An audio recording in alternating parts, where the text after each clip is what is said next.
Good morning, and welcome to Voices here on WinFM 98.9. It's a beautiful Monday here in St. Kitts and Nevis. It's Monday, April 4, 2022, and you're tuned into WinFM 98.9. You're listening to Voices, and I'm your host for today, Devon Cornelius. Thank you so much for joining us on today's program.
Of course, we're live on Facebook at Win Media SKN. You can also check us out on YouTube at Win Media SKN.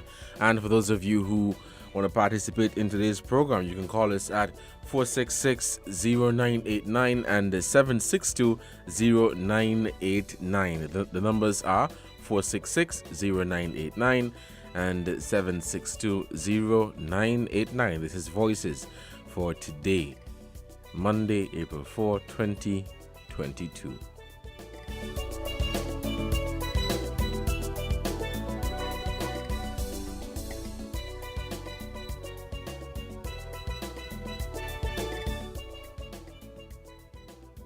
All right.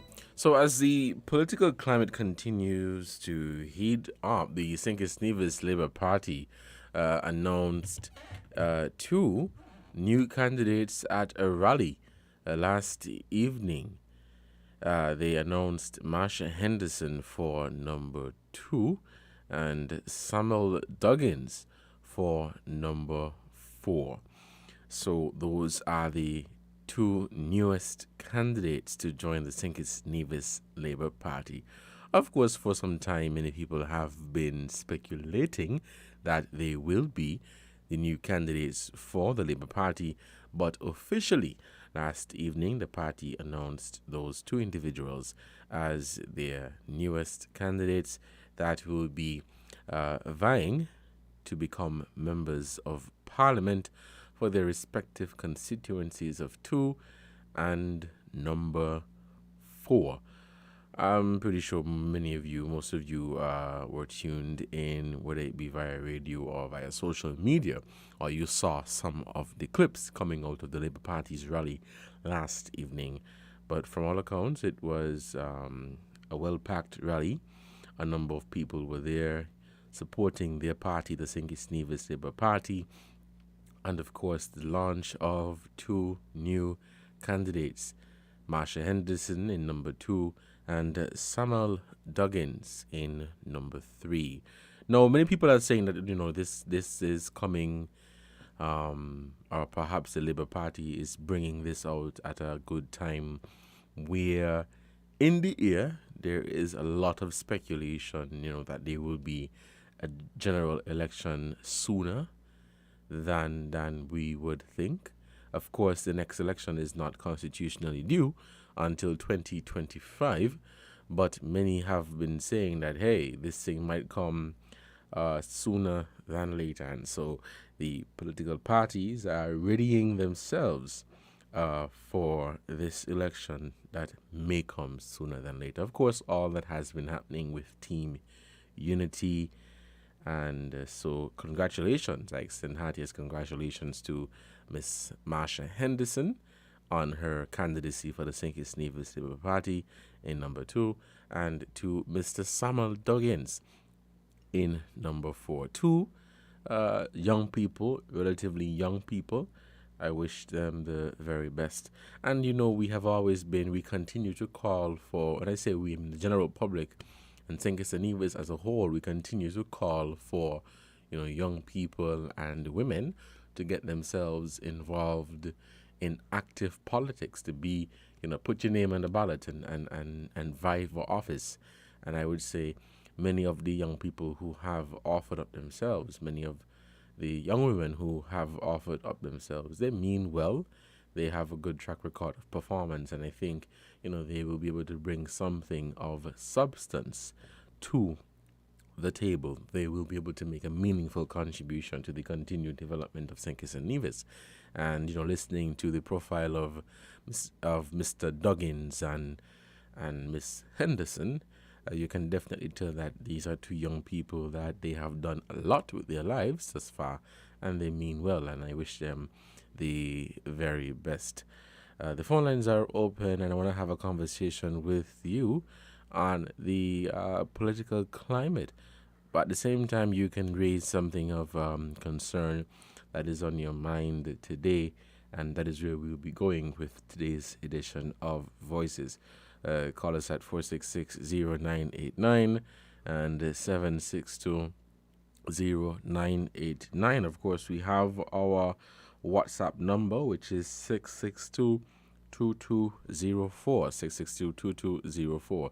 Call us and be a part of the discussion for today. And so, yes, that is, what transpired last night at the Labour Party's rally. And of course, you would realize that over the past few days, as I've mentioned earlier, the political climate has been very hot, of course, with the conventions for the two other parties here on St. Kitts, the People's Action Movement and the People's Labour Party. And now the St. Kitts Nevis Labour Party announcing their candidates. Of course, I think sometime later in the year, they would be having their conference. So a lot is really happening politically. A lot is happening, and people are really active and out and about and, doing what they have to do. The candidates themselves of the various political parties are really out and about and are doing what they have to do. Of course, for many years we have always been, I find that, and I could be wrong, I guess it could be a different case, but I find that here in St. Kitts and Nevis, we're always in this mood of campaigning and always worrying and thinking about who is going to be the next government or who is going to win the next election. And this is something that has been with us for some time, I would say. What are your thoughts on that? But something that has always been with us for some time, where we're always studying about politics and who's going to win and who's not going to win. And of course, with the ongoing disagreement or public disagreement right now, that has really added to, let me say, the fire, where it is a hot topic on the minds of many people, and everywhere you go, you hear some whisper of it, boy, you hear what's going on with such and such, and so, it's always part of the conversation. As you speak about Team Unity, there was a meeting that was scheduled for today, Monday, and this meeting would decide the fate or the survival of Team Unity. Now, according to a statement posted on the Facebook page of the Deputy Prime Minister and leader of the People's Action Movement, that meeting has been postponed in respect of the passing of former Premier, His Excellency Ambassador Vance Amory. And so, based on what the statement is saying, they are going to have that meeting on Wednesday. And, of course, at this meeting, they are expected to trash out their differences and work out the disagreements that they have and the way forward for the Team Unity administration. Many people are of the view that it may not be able to continue based on all that has been happening, the ongoing public disagreement. But at that meeting, which was scheduled for today but postponed until Wednesday, we are expected to hear what will happen. Will there be a snap election? Will there be a general election? We don't know. It is all, dependent on what happens at that meeting on Wednesday, originally set for today, but it was rescheduled until Wednesday. I mean, we can always speculate what we think may come out of it. We don't know if it is a case of where the Deputy Prime Minister or the Premier would be making specific demands or demanding that, hey, this cannot be business as usual. Well, Parliament has already said that this can't be business as usual. But in speaking with the Premier and, of course, comments made by the Prime Minister, they intend to work out their differences. They intend to have this dialogue to see, what is the way forward for Team Unity. But again, and I don't think this is just coming from me, but many people, based on all that has been said, and a number of things have been said.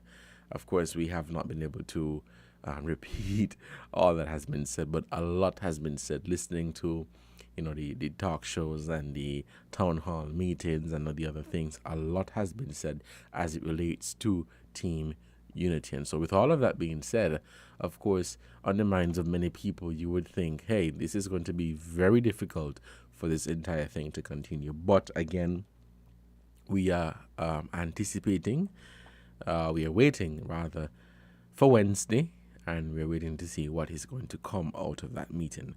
Let's take a short break to give a shout out to our sponsors, and when we come back, we will continue the conversation here on Voices for today, Monday, April 4, 2022. I am your host for today's program, Devon Cornelius. I'll take this break, and I'll be right back. WINN is 98.9. 98.9 is Win FM. Enjoy an elevated experience with your Flow Home Internet and mobile combined. Giving you the best rate for great savings. With 120 gigs of double data for anything. And unlimited talk. On 4 mobile lines. Simply combine your Flow Home Internet and mobile for the best rate and value. Unlock double data and unlimited talk on 4 mobile lines to go with home internet speeds up to 35 megabits per second. Visit a Flow store to sign up today. Conditions apply. Delicious, lightly salted, tasty, and oh so fresh. Delicious, multigrain, crispy, full of flavor, and so guilt-free. Licious, buttery blend, golden brown, melts in your mouth, and of course, you just want more. Things that make you go, Licious, the new snack cracker from Wabisco. Buttery blend, multigrain, or lightly salted. Ready to snack straight from the pack. Try them today. Enjoy the convenience of getting all your documents in one place. At the TDC Copy and Print Center on 4th Street in Basse-Terre, we do just that. We offer document formatting, graphic design, and copy and print services. Our team of professionals truly understand all your needs, whether it be administrative, professional, academic, or personal. You bring it, we deliver it with quality every time. Visit the TDC Copy and Print Center today in the TDC Mall on 4th Street in Basse-Terre or call 465-2511. Your copy and print specialists are waiting to serve you.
Welcome back to Voices here on WinFM 98.9.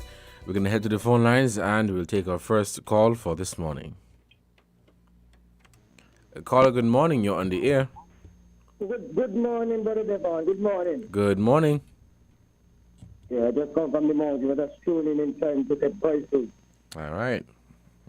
Yeah, but now, Brother Devon, now, you said that they're going to discuss over the problem.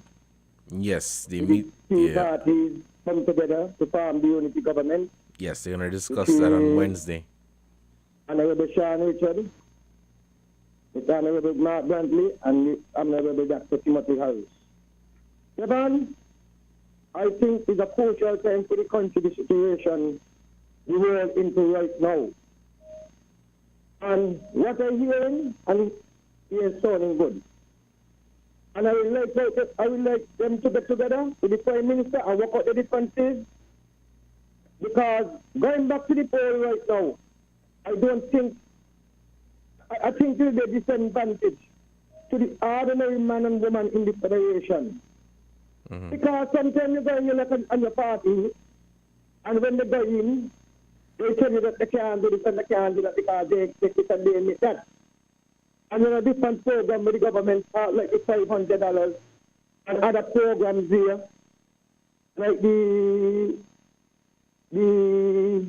program, the Peace Initiative Program, the STEP Program, and other programs where the government chose to, especially under the COVID situation.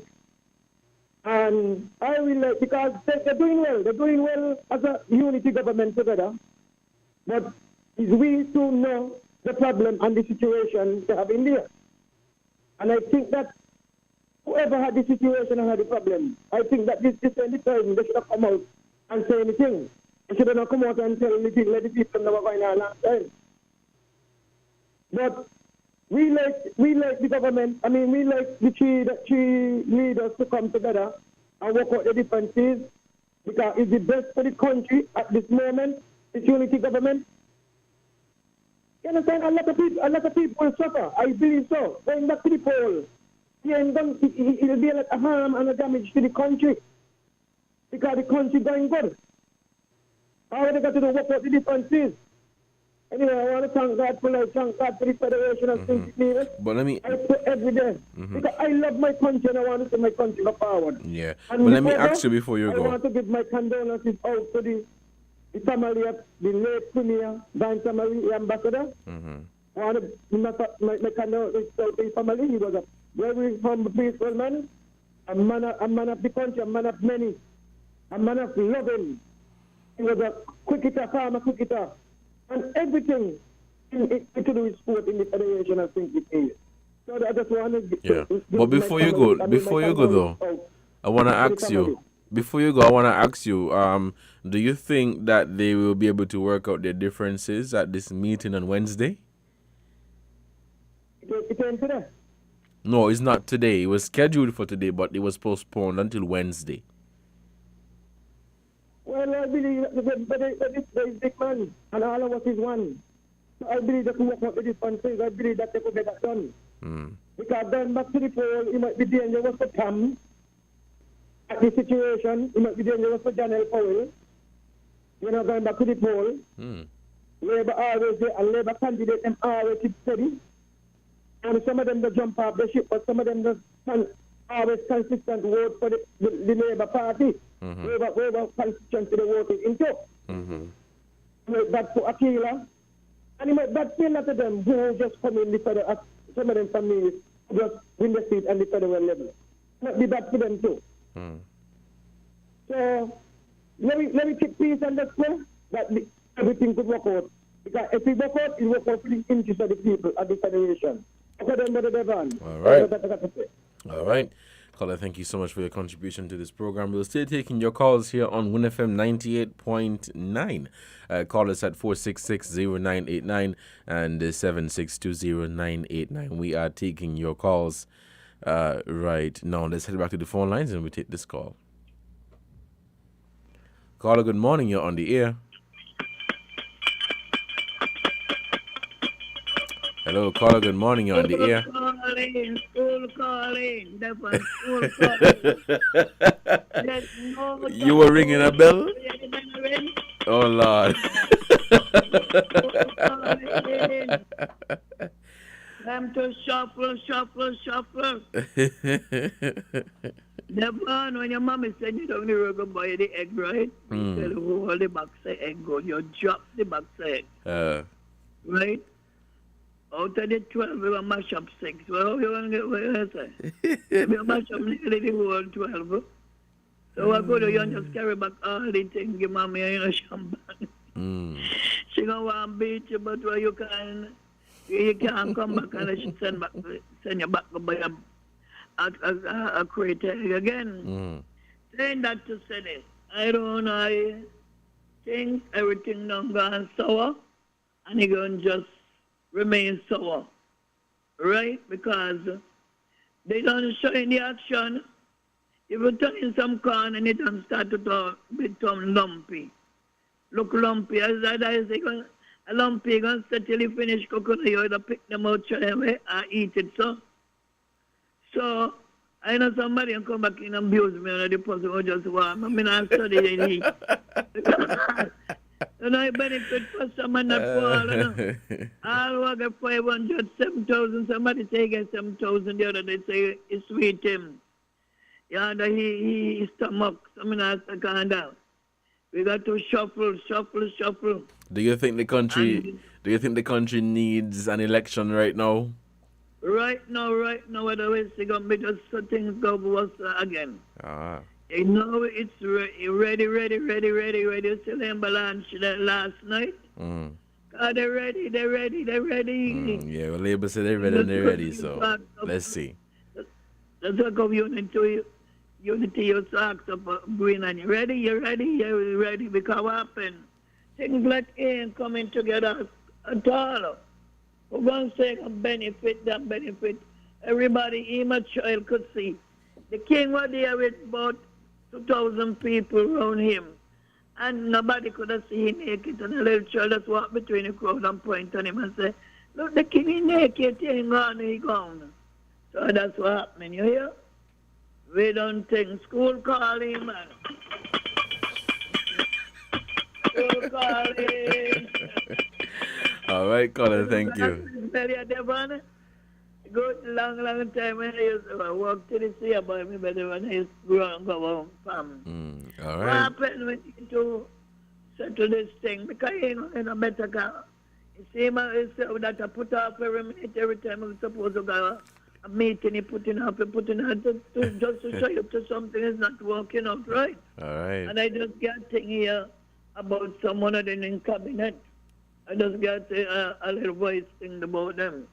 So I don't know. We got to pull ourselves together, school calling, and just let us go. Okay, caller. Teacher, good morning, teacher. Good night, teacher. Good afternoon, teacher. And that's how we're going to be. Okay. And there's going to be chaos for the country 3 miles going on the road, you know. You're going to be very stubborn. We just could talk and look here. You see the thing over there where I go around bad? The passport thing? It don't go back, you know, remember when they said we couldn't go Canada after a while without no visa? Well, is that going to happen? Because what happens, some people sell the passport and people and investors. I got a young guy here, if me had your number, I could have sent it show you, but I show you on something, see it, because you don't be on Facebook and so. He's saying this passport, I can't go far with this. This thing is passport, I could go all over the world with it. I got it the last time somebody sent it last year. So that happened. Okay. All right, caller. We have to take some more calls, so thank you so much for your contribution, okay? Yeah, and it wasn't enough investors to show up. Okay, thank you so much, caller, for your contribution to this program. We're still taking your calls here on Voices on WinFM 98.9. The phone lines are open. Call us at 466-0989 and 762-0989. Let's head back to the phone lines. We'll take this call. Caller, good morning. You're on the air. Hi, good morning. That's a bell. The lady ringing on she pot job. It sounded like a bell she was ringing. It's not a bell at all. I don't think we're ready for the election right now. I don't think the country can afford that.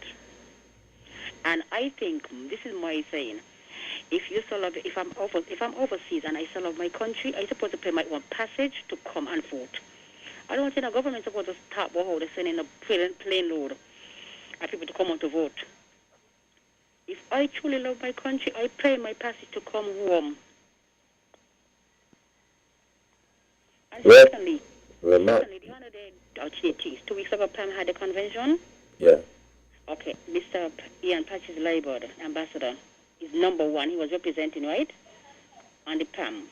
I think they should have asked him to come and say something and then turn over to the young lady, Miss Natasha Gray. Nothing was mentioned about him, and last night as well. Even the young lady, Marsha, mentioned about the Honorable Marcel Labour in her speech. Mm-hmm. I thought that, they'll have Marcella on the stage, and then after Marcella had said her speech, then Marsha will come on. That is me, eh? All right. My thinking, I don't know. Okay, bye. Enjoy it. All right. Thank you so much, caller, for your contribution to this program. We're still taking your calls here on Voices on WinFM 98.9. For those of you who just tuned in, the St. Kitts Labour Party launched 2 candidates last evening. And, of course, there was a meeting set for today for Team Unity, but that has been postponed until Wednesday. Let's head back to the phone lines. Caller, good morning. You're on the air. Sorry to come back in so quick, but now you know how the politics go for years have been following it up. Yes, my girlfriend down in McKnight, that who came from the second person who take up the country. Mr. Bracha had it. You got to come in 6 months and spare so we live on all them deal. They say come in today and vote here today. I see in 2010 when I don't vote for Pam, I went down Devon, down in the country there by half a tree. I see a certain taxi bring the man there, bring a certain lady there to vote down in the area there, and she didn't live half a tree. So that was done. You said they want to do the transfer in the voters thing. They want to clean it up. He who was on before me and other people calling say clean it up, and up to now they want to clean it up because all of them know the trick. Right? It's good. They got a gimmick on the trick under the arm. So that didn't come from now. That come from the second person take up the country. All right. Okay. All right, thank you, caller. We'll take this short break to give a shout out to our sponsors, and when we come back, we'll continue Voices here on WinFM 98.9. It's 11:34. Let's take this short break, and we will be right back. We're different. We're 98.9. 98.9. Win FM. Buying your medication is easy with City Drug Store's curbside pickup. WhatsApp our certified pharmacist at 662-8769 with your requests. For prescriptions, take a clear photograph and send for review. We will engage you in dialogue and then provide a quotation and link for payment. You can then pay via TDC's online payment portal. And once the transaction is complete, you'll be notified that your pickup is ready. Yes, it's that easy. Send your WhatsApp message to 662-8769 to order your medications today with City Drug Store's curbside pickup service.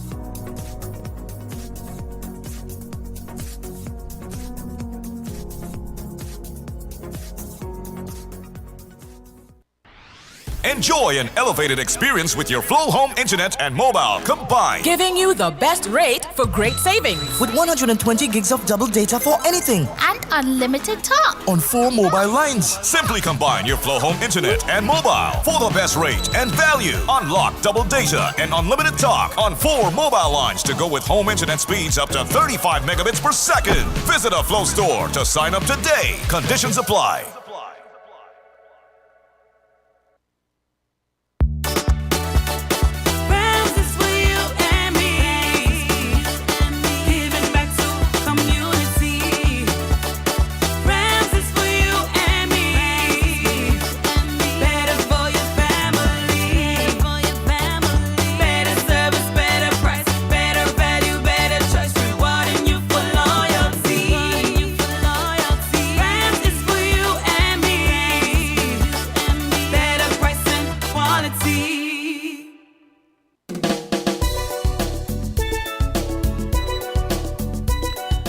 right, welcome back to Voices. Let's head back to the phone lines. Okay, we seem to have lost that caller. Please call us back at 466-0989 and 762-0989. So at present, we're talking about the... Okay, let me hold that thought and head back to the phone lines. Caller, good morning. You're on the air. Morning, Mr. Cornelius. Good morning. How are you today? I'm not doing too well. You know, every day I have to talk about my co-worker at TDC. She just telling me this, you know, I have to big up her mornings. The one who took the vaccine with the situation with the blood clot. I speak to her every day. Mm-hmm. You know, and it's up and down, you know. Some days she has some good days. Some days she's not doing too well. All right. And it is scary. Mm-hmm. What are your thoughts on the... Sorry, not to cut you off. Go ahead. Yeah, no, that's all I was saying. Go ahead, finish. Yeah, I was asking, what are your thoughts on the Labour Party launching 2 candidates yesterday? It's something long overdue, you know, and I was happy to see the turnout of the people yesterday. It shows that the people are ready. Mm-hmm. Labour is ready to hit the street. I'm ready. I'm always ready. I live in politics. I believe in politics. Mm-hmm. Because I believe in keeping the politician on the toes, Mr. Cornelius. Nobody tell me nothing about politics is that seasonal. Can't be seasoned. Politics because they can't mean they're sitting down and relaxing. So I was impressed with the turnout yesterday. Yeah, it was a I'm massive impressed crowd. with the candidates. You know, I just hope that we continue that momentum. Mm-hmm. Start to hit the street. I'm looking forward to a wonderful Labor Day match. That should be interesting too. Mm-hmm. You know, that's the next big thing I think going to be for Labor. Yeah, well, they did talk about it. They did say they're going to have something on Labor Day, yes. Yeah, so that's what I'm saying. But the turnout, the energy, everything to me was nice. You know, Dr. You touched on some stuff. Conway start well. Marsha was well. All the presenters was very well last, and including Douglas. You know, I have to say, I take me hat off to them last night. And this is all we're asking for our representative people to just come out. Show us that you're there for us. Mm-hmm. We need your voice. The people can't be asking for much. And as I say, last night was great. Something what was interesting, what a lady said to you there a while ago about people coming home to vote. I think sometimes we focus on, we don't look at the bigger picture, Mr. Cornelius, and I always thinking it. No. She said that it's not wrong to bring over people to vote. And then she called Patch's name, the ambassador. Mm-hmm. How did the ambassador get to St. Kitts? Just for a convention, he came down here on a jet, first class? Who paid for that? Well, I would assume that he used his own money to buy his own ticket. Well, we need to know, hear me? We shouldn't be assuming this is what we're talking about. Right. We shouldn't be assuming because he's the ambassador in government. If I decide to go to England tomorrow, then I have to tell her nothing. You understand what I'm saying, my brother? Yeah, following you. But we need to know. This is the thing I'm saying to you about the politicians. We're assuming. Listen to you as a reporter. You should have that information. How did Patches get here? Who paid for the trip? Because he didn't say nothing. The lady make it clear. The guest speaker was on a thing talking. Where will he be? But the ambassador come here, come sit down. We could have sat there and watch the thing. You understand what I'm saying, Mr. Cornelius? Mm-hmm. But our people mustn't be paid to come home to vote. Okay, she's right. But who created this problem? Cornelius, she didn't born yet. When Labour talk about it, it's going to haunt us. But it was okay then for Simmons and Pam. Let's look at the other side, Mr. Cornelius. I'm not knocking the foreigners. But these same Spanish and all over who voting, you ain't think tomorrow all of them could get up and go about the business? Are they allegiant to lie to St. Kitts? No. But they have a big say election. Nothing wrong with that. So why we people can't have a big say in the election too? We see the amount of Spanish was out serving national security last election. But as it relates to our people having a say in the election, you would realize that locals, and I say locals, people from St. Kitts and Nevis, they're not voting anymore. When you look at the voter turnout over the years in terms of nationals, they're not voting, so everybody is just staying home. They're not voting, Mr. Cornelius. The politicians have messed up the voting system.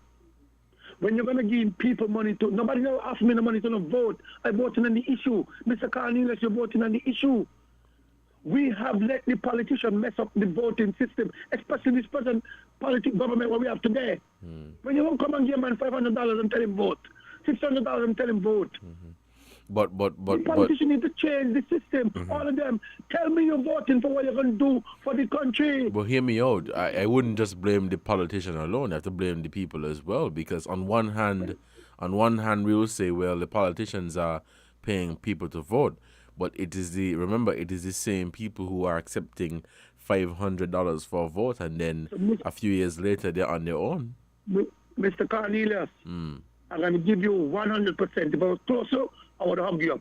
Thank you for hitting the nail on the head. So the people, because this is what I've been saying all the time. You hear me talking about, hear me? You hear me every day talking about the money with the severance money, right? Look at the bigger picture. Who in charge? The politician. What are we doing? Some of us sitting down. But here the other side. Let's say Dr. Joe get in power. And people start to make noise for the money. What Dr. Joe going to do? Say about the Constitution ain't say that. Because we see the fight between PAM and Labour. Unity. And hear what I'm saying? The Constitution ain't say Timothy should give leaders no money. It's how stupid we sound. Because we the people allowing these things. Because we're going to forget that what I'm saying here today, 20 years down the road, my child might be in the position, there might not be a vaccine. Because the company can go say, hey, but we could turn on anybody. Because the Constitution say as a private company. Because we the people not looking at the bigger picture, my brother. I don't know how much time I could speak. We're going to take some more calls, so we're going to have to wrap up this one. Okay, Mr. Cornelius? Yeah. But you hit the nail on the head. We the people allowing these foolishness. All right. We are not thinking, we are not paying attention. Thank you, brother. All right, and thank you so much for your contribution to this program. We are still taking your calls here on 1FM 98.9. It is 15 minutes to the hour. Of course, we break at 12 for the headline news, and when we come back, we will continue Voices here today. Let's head back to the phone lines, and we'll take this call. Caller, good morning. You're on the air. Hey, good morning, Devon. How you doing? Good morning. I'm great, thanks. You? I'm giving God thanks as usual, Awesome. None of these things move me. That's what Paul say. No matter what tribulation, none of these things move me. Some of us get too carried away. And we have little to show for it, We all hot up. Ask me the question you asked. You began your thing with. Because I was on my phone, I heard part of it. You're talking about the launch of the Labour Party candidates? That and something else you asked. Are we ready? Something for election or something like that? Yes. Sorry. So, yeah, one was the launch of the new candidates for the Labour Party, and two, if the country is ready for an election. All right. So let me start with the launch. I listened to it on the radio. It sounds exciting. Time enough for people to be able to see who is running where. And I kept saying, I don't think it's a good idea to run people who are beaten already. That's my personal thing, They have enough time to find new people. So I don't think Nata cannot beat. Well, it all has to do. It's not just losing, but it has to do with the margin. If you run somebody and but they you're lost, not running for margin. Nobody going to election to run for margin. You're going to win the seat. No, hold on, no. I'm saying if you run for the first time and you lost, but let's say you lost by less 500. than 50 votes, let's say you lost by less than 50 votes, then I would consider running you again. How much he lost by the last time? I don't know how much he lost by. I'm just giving you a scenario. I know, I understand, Yeah. but that's what I'm talking about. If you get a good beating, well, I'm glad for Marsha. Marsha grew up in our church, you know. Marsha belonged to Maranatha Church. That is where she groomed her skills. Now, even though I wouldn't vote for her party, I am glad that they have a female. You follow? Mm-hmm. Yeah, because, I mean, I believe all the parties should have females running. And I hope they didn't pick as a token. I did not expect Dr. Douglas to run again. Because I listened to the presentation yesterday, and I was wondering if he's still the leader. You know the speech he made? Yeah. If it were Dr. Drew? Yeah. That should not have been allowed. Duggins is also from the village, down Trafalgar. Mm-hmm. Well, I wish him well, because I have nothing ill to say about anybody. Because all politicians are friends, went to school, sit in the same class, and look at them in Parliament talking and laughing for all who kill themselves. So it is good at the launch. Are we ready for election now? Are we going to have an election right now? No. Mm-hmm. Oh, you know that. I told you already, and I tell you again. There is too much to lose to just jeopardize the future. But we're seeing where the meeting was set for today, and in respect of the passing of Ambassador Vance Amory, they're gonna have the meeting. Give them time to calm themselves down. But I understand what you're saying, you know. But I'm saying that based on all that has been said, and a lot has been said, how are we to be, you know, confident that they will be able to sit in cabinet and deliberate on issues of national interest if they're having all of this back and forth publicly? Yeah, let me ask you a question. Were you interested in the 2020 election? If I was interested? Yeah, did you observe who was talking on the Labour platform? I don't mean the candidates. People who put Labour out of power. You wanted to know, people were saying, well, can they have some strong stomach? I mean, the thing that was said cannot even be erased. Some of them cannot even be mentioned. Accusation of murder, assassination. Even some of them talking today, I mean, my good friend Hamilton, he and I spoke, we were on the panel for PAM. They were rooting for Labour. Never put anything past a politician. All right. Learn that. Today the CCM, tomorrow the NRP. They switch. So, and the things they said that be hurtful, you know? Mm-hmm. Okay. And then you see them hugging up and kissing and everything, and then you the poor ignorant party follower who doesn't cost for them, watching them knock glasses. Let me tell you, get wise. All right, thank you, caller. Politician does what is in his best interest. Mm-hmm. All right, thank you so much for your contribution to this program. We have to take some more calls. Before we do that, we'll take a short break to give a shout out to our sponsors. Stick and stay. We'll be right back, and we'll wrap up this program at 12. We'll take the short break, and we'll be right back. We're different. We're 98.9. 98.9. Win FM. Campari Orange, easy fi win. Brother, he no hard it. Easy fi win. Campari, he no cup. Easy fi win. Brother, he no hard it. Easy fi win. Add the Campari with your orange juice. That easy, bitter had the pre. Simple mixer, easy 1-3. Campari Orange, that easy fi win. Fi mix a Campari Orange. Add 1 pot Campari with 3 parts orange juice. Drink at the bar, on the beach, or when a girl reach. Must be 18 years or older to drink. Drink responsibly. Shopping with TDC just got much easier. Here's how. Log on to shoptdcgroup.com. Shop at your convenience at any time, from anywhere with your smartphone, tablet, or computer. With our safe and secure payment checkout, you choose the option to pick up in-store or have your goods delivered right to your door. It's that easy. Shop tdcgroup.com, your one-stop online store.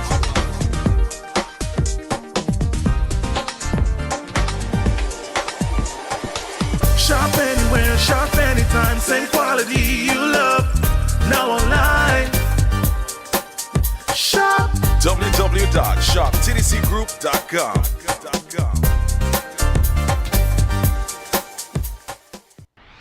Enjoy an elevated experience with your Flow Home Internet and mobile combined. Giving you the best rate for great savings. With 120 gigs of double data for anything. And unlimited talk. On 4 mobile lines. Simply combine your Flow Home Internet and mobile for the best rate and value. Unlock double data and unlimited talk on 4 mobile lines to go with home internet speeds up to 35 megabits per second. Visit a Flow store to sign up today. Conditions apply.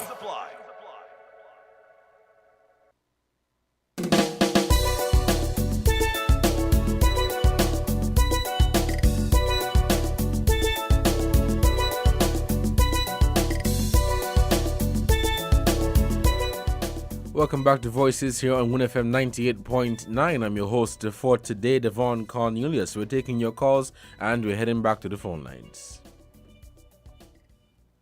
Caller, good morning. You're on the air. Mr. Cornelius, some people need to be fair, be honest, and upfront. Dr. Joe is the leader.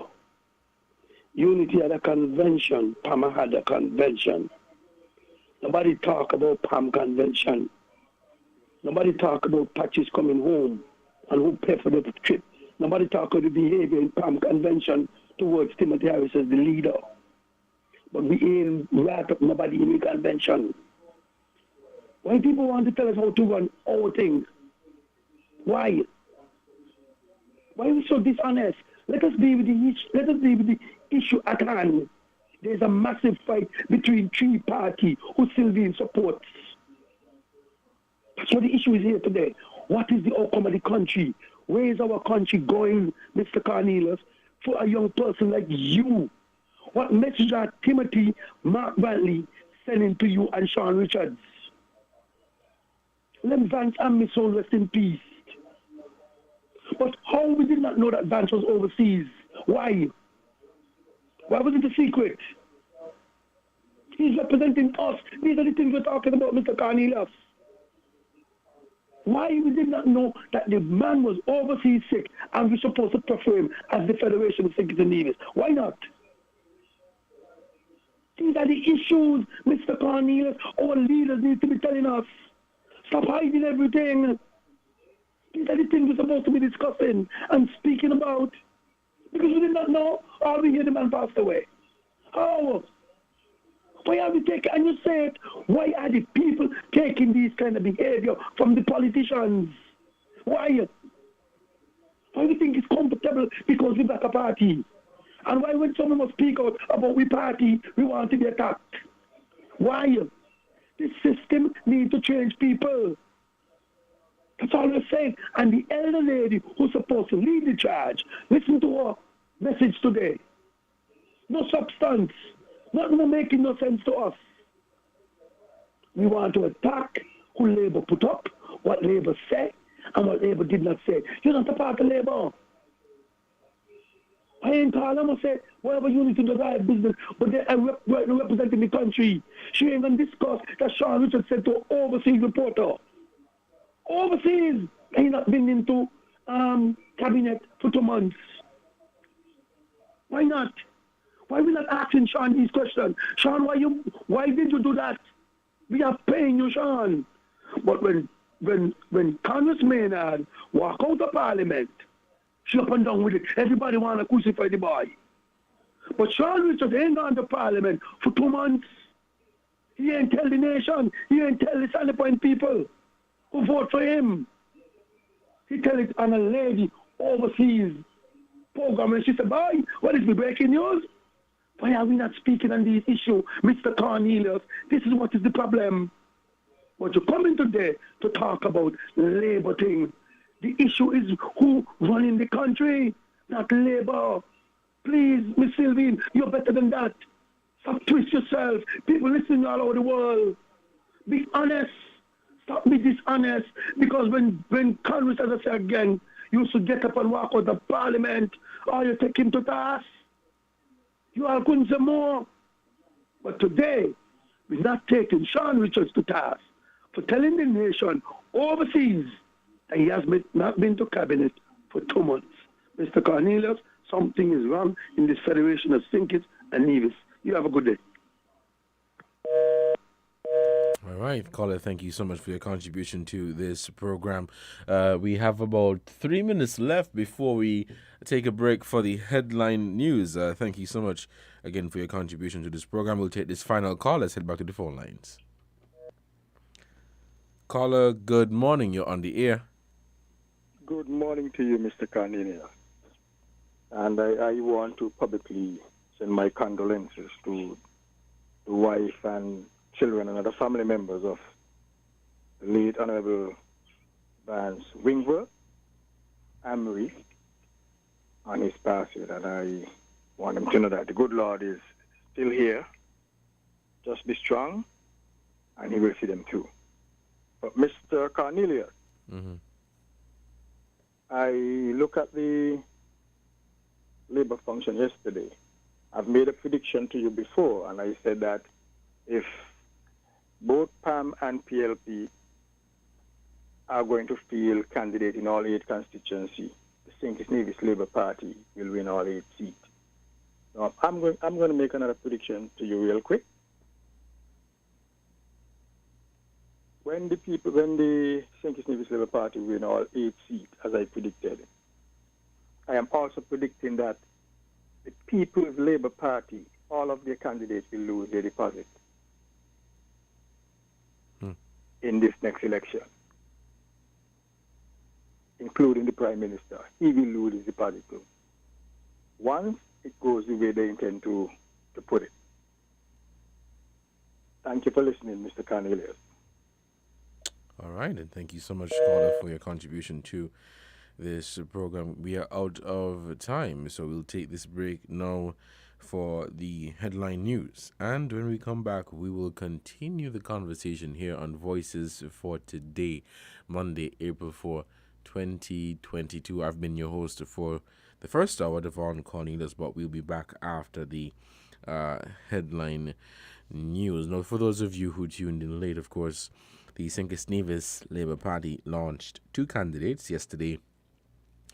Marsha Henderson for constituency number 2 and Samuel Duggins for constituency number 4. And again, I express congratulations to the St. Kitts Nevis Labour Party and to Ms. Henderson and Mr. Duggins on their candidacy for the St. Kitts Nevis Labour Party.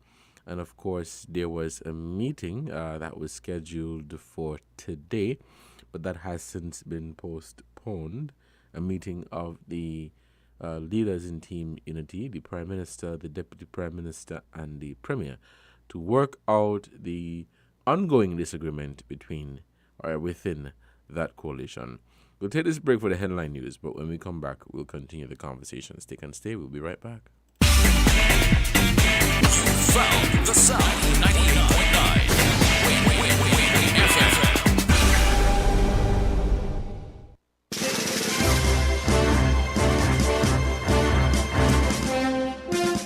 We now bring you the headline news. The headline news is brought to you by Caribbean Alliance, The Grange, KDP Enterprises, Carib Brewery, and National Bank.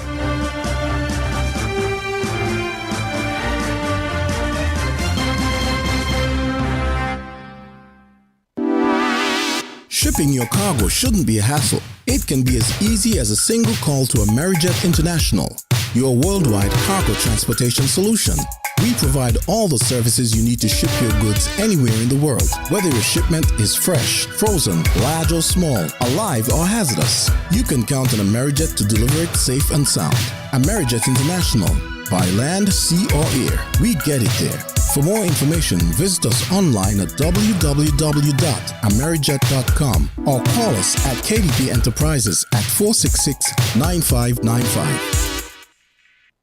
Did you know that the Grange Healthcare Facility is the first purpose-built, non-governmental healthcare organization on St. Kitts?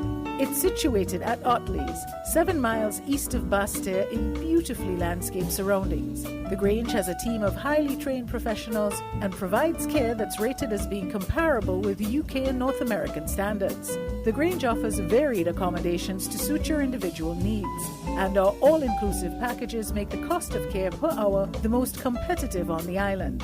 Services include convalescent care for all ages, daycare facilities for older adults, rehabilitation services, and training and continuing education for healthcare providers. For more information, call 466-5525 or 465-8020.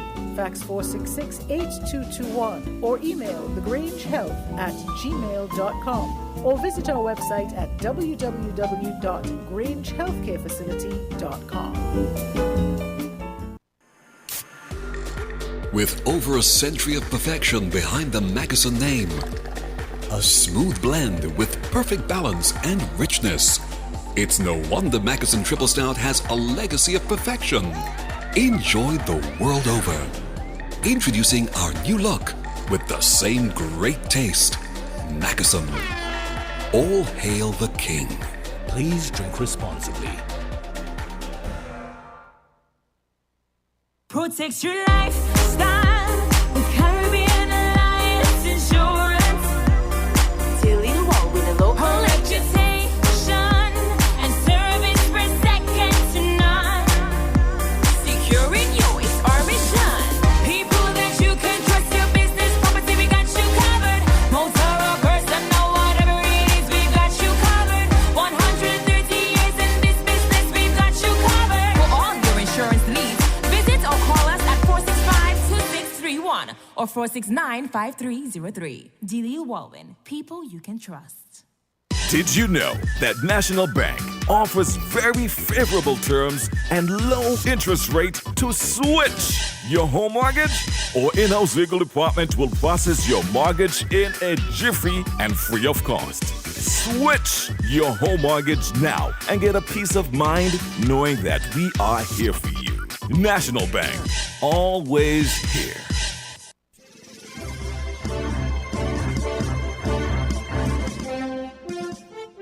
With the 1FM News, I am Devon Cornelius. And I am Yulana Weeks. The St. Kitts Nevis Labour Party launches 2 new candidates, indicates their readiness to serve. Team Unity's meeting pushed to Wednesday. Across the region, St. Lucia's House of Assembly was presented with the largest national budget in the country's history. Internationally, Ukraine's President Zelensky accuses Russian forces of genocide. The details and more straight ahead.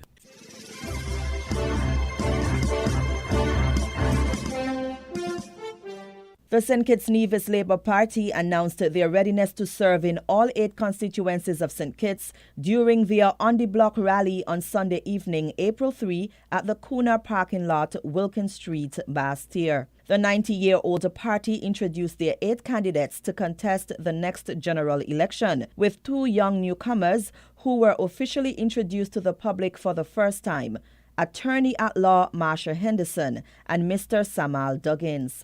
Henderson succeeds Miss Marcella Liebert as the Labour candidate for Constituency 2 Central Basseterre. Henderson, in addressing the public, gave the assurance that she will serve and defend the people of Central Basseterre. I stand before you this evening with humility and by God's mercies, with the emblem of the St. Kitts Nevis Labour Party etched in my heart, ready to serve, ready to reignite, ready to rebuild, ready to restore accountability and transparency in the political DNA of this federation. I pledge to be your representative, your voice, your servant, your defender and champion, and your next member of parliament for Central Basseterre, constituency number 2. Henderson added, Comrades, I stand before you this evening, committed to the task, ready to serve, ready to defend, and ready to represent the good people of Central Bastion. We are not in the business of making promises. We are in the business of dealing with realities. I, Marsha Tamika Henderson, guarantee you tonight that as a part of the dynamic team that is fully committed to pursuing the mandate for the people of St. Kitts and Nevis, Central Bastion will not be left out. Central Bastion, you matter. I am tired of seeing the people of Central Bastion shortchanged. I am tired of seeing the people of Central Bastion neglected. I am tired of seeing the people of Central Bastion ill-treated. For too long, we have experienced the blatant disregard of our people. It is time to change the change. We will not be daunted. We are organized, we are centralized, and we are mobilized. We will rise to the challenge. We will stay the course, and we will refuse to lay down. We are strengthened in our resolve to raise the standard for the people of Central Bastion. Strengthened as a people to stand up for what is fair and reasonable. Central Bastion, we can and we will do this. In Constituency 4, Samuel Duggins succeeded Mr. Steve Rensford as the Labour candidate. He described himself as a man from humble beginnings who stands ready to improve the lives of others. You see, tonight, I'm addressing you as a son of a Rasta man from McKnight, who died when I was only 4 years old. I am addressing you as a son of a struggling mother who raised her boys right in front of the public bath in Trafalgar Village. Tonight, I address you as a product of a community and an era where little black boys like me, despite all the potential in the world, were told that we would never amount to anything. But luckily, there is a divinity that shapes our destiny. Luckily, our destiny is not shaped by the hands of men. So, despite all the odds, I, Samuel Moja Duggins, stand before you tonight, ready to break that mold, ready to break every glass ceiling. I stand ready. I stand ready. Ready to serve the people of constituency number 4 as their next parliamentary representative. The St. Kitts Nevis general election is constitutionally due in 2025. However, there has been quite a bit of chatter and calls for an early election. With this in mind, the St. Kitts Nevis Labour Party has indicated that its candidates are red and ready if and when an election is announced. The Labour candidate for Constituency 1 is the Honourable Jeffrey Hanley. Number 2, Marsha Henderson. Number 3, Conris Maynard. Number 4, Samuel Duggins. Number 5, Kenneth Douglas. Number 6, the Right Honourable Dr. Denzil Douglas. Number 7, Leonata Nelson. And number 8, the leader of the St. Kitts Nevis Labour Party, Dr. Terence Drew.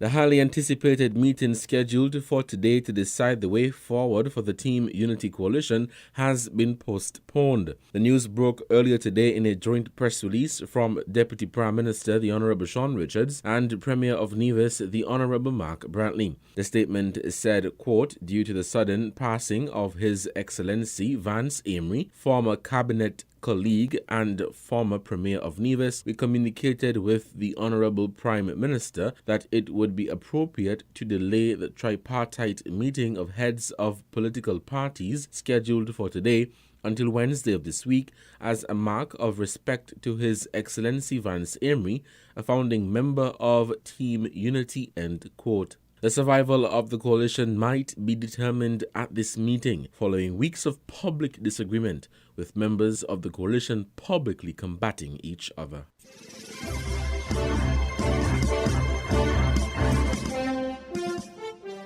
New findings from an autopsy performed on one of the divers who died after being sucked into an undersea pipeline in Trinidad are only serving to amplify the grief and horror suffered by the divers' families and the nation.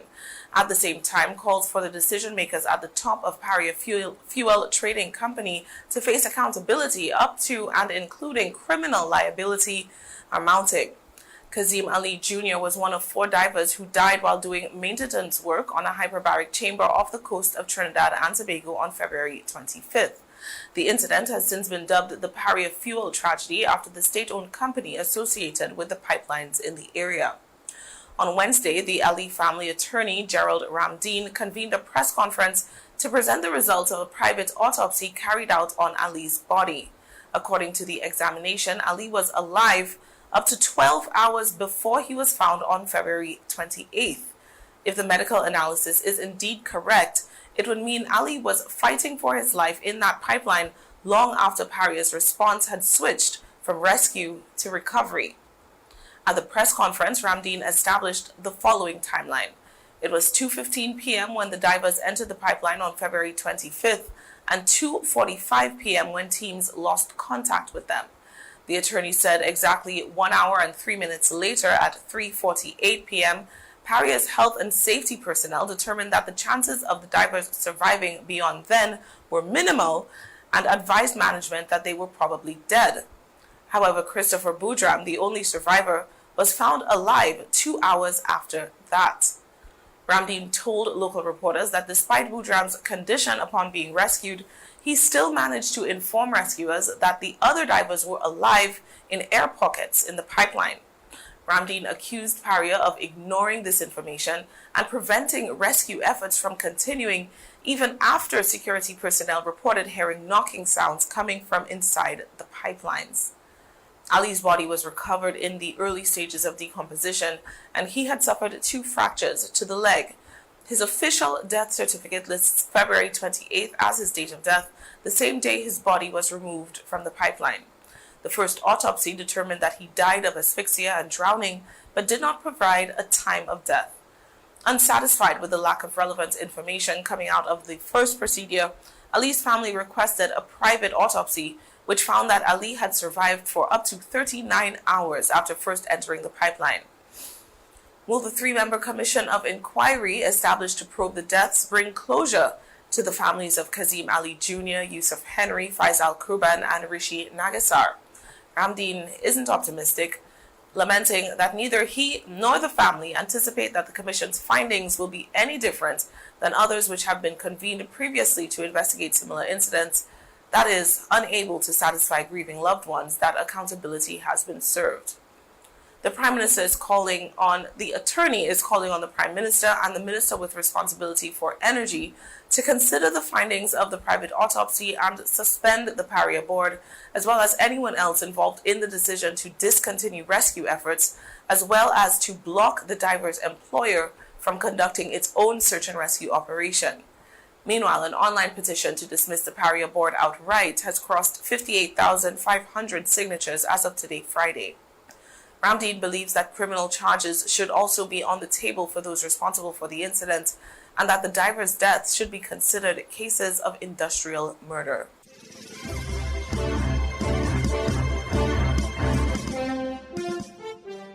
St. Lucia's House of Assembly was presented with the largest national budget in the country's history, a $1.8 billion package, the first estimates of revenue and expenditure of Prime Minister Philip Pierre's term in office. Although Pierre and his team delivered the usual remarks on the quantums allocated to various ministries and hinted at projects and programs that would be more fully discussed in the policy debate, it was former Prime Minister Alan Chastanet who captured much of the lasting attention from this week's parliamentary debate, both due to his presence and absence at critical times. During Prime Minister Pierre's presentation of the estimates, he noted that $1 million had been allocated for the appointment of a special prosecutor and support staff, the fulfillment of a promise made by the St. Lucia Labour Party to thoroughly investigate the alleged mismanagement and misfeasance of previous administration officials, including Chastanet, Pierre's predecessor. For his part, Chastanet himself seemed to provide support for Pierre's contentions, admitting openly last week that he and former Attorney General Stephen Julian had discussed between them a case the state had brought against Chastanet before he was elected MP for Micoud South. My government was faced, or I should say the Attorney General's office was faced with having to decide whether to continue the case or not. Given that the fact this was a private tort case, meaning that the attempt of the government was to recover the $36,000, that's all that could have been done. This was a civil case. And it would be a long shot, as I said, for the government to prove that they have any accountability for these monies. That they have now spent $500,000 on attempting to recover $36,000. And it begs the question, what is really the true intent of the government? Was it really to recover the $36,000? Or was it really for political mischievous? My government, when the Attorney General came to me, I said to the Attorney General, we are not going to spend any more money on this case. This week, eyebrows were raised when Chastanet, current leader of the opposition, did not open the debate the day after Prime Minister Pierre made his presentation, as those in his position have conventionally done. In fact, Chastanet did not speak at all on this first day and had absented himself from proceedings on the second day of debate for over 2 hours when the Prime Minister rose to close debate and offer his rebuttal. Upon realizing that he'd missed his chance to have his contribution recorded in the official parliamentary record, Chastanet hastily convened a series of press interviews in which he complained that parliamentarians on the government side had conspired to deny him the opportunity to speak. This is a very sad day for St. Lucia. I think this is the first time that a government would have denied an opposition the opportunity to speak in a debate. We have seen oppositions walk out of debates, but I think this is the first time that a government would have taken this unprecedented action. Quizzed about why he would forego the traditional speaking slot in the expectation that the leader of government business would accommodate his request to present later on in the agenda, Chastanet indicated that he was waiting to hear the presentations of other cabinet ministers holding key ministries and suggested nefarious motives behind the decision of Emma Hippolyte, Richard Frederick, and Alba Baptiste, Ministers of Commerce, Housing, and External Affairs, respectively, not to speak.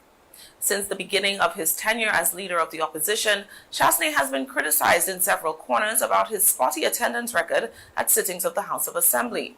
Having gambled and lost his opportunity to have his voice heard during arguably the most important sitting of the year, consortium journalists asked the leader of the opposition if he was now prepared to speak early during the next phase of the budget cycle, the policy debate scheduled for the end of the month.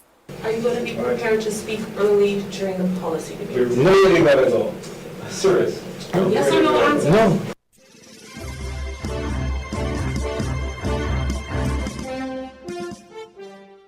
Ukraine's President Volodymyr Zelensky has accused Russian forces of committing genocide in towns near the capital, Kyiv. He described the war as the torture of an entire nation.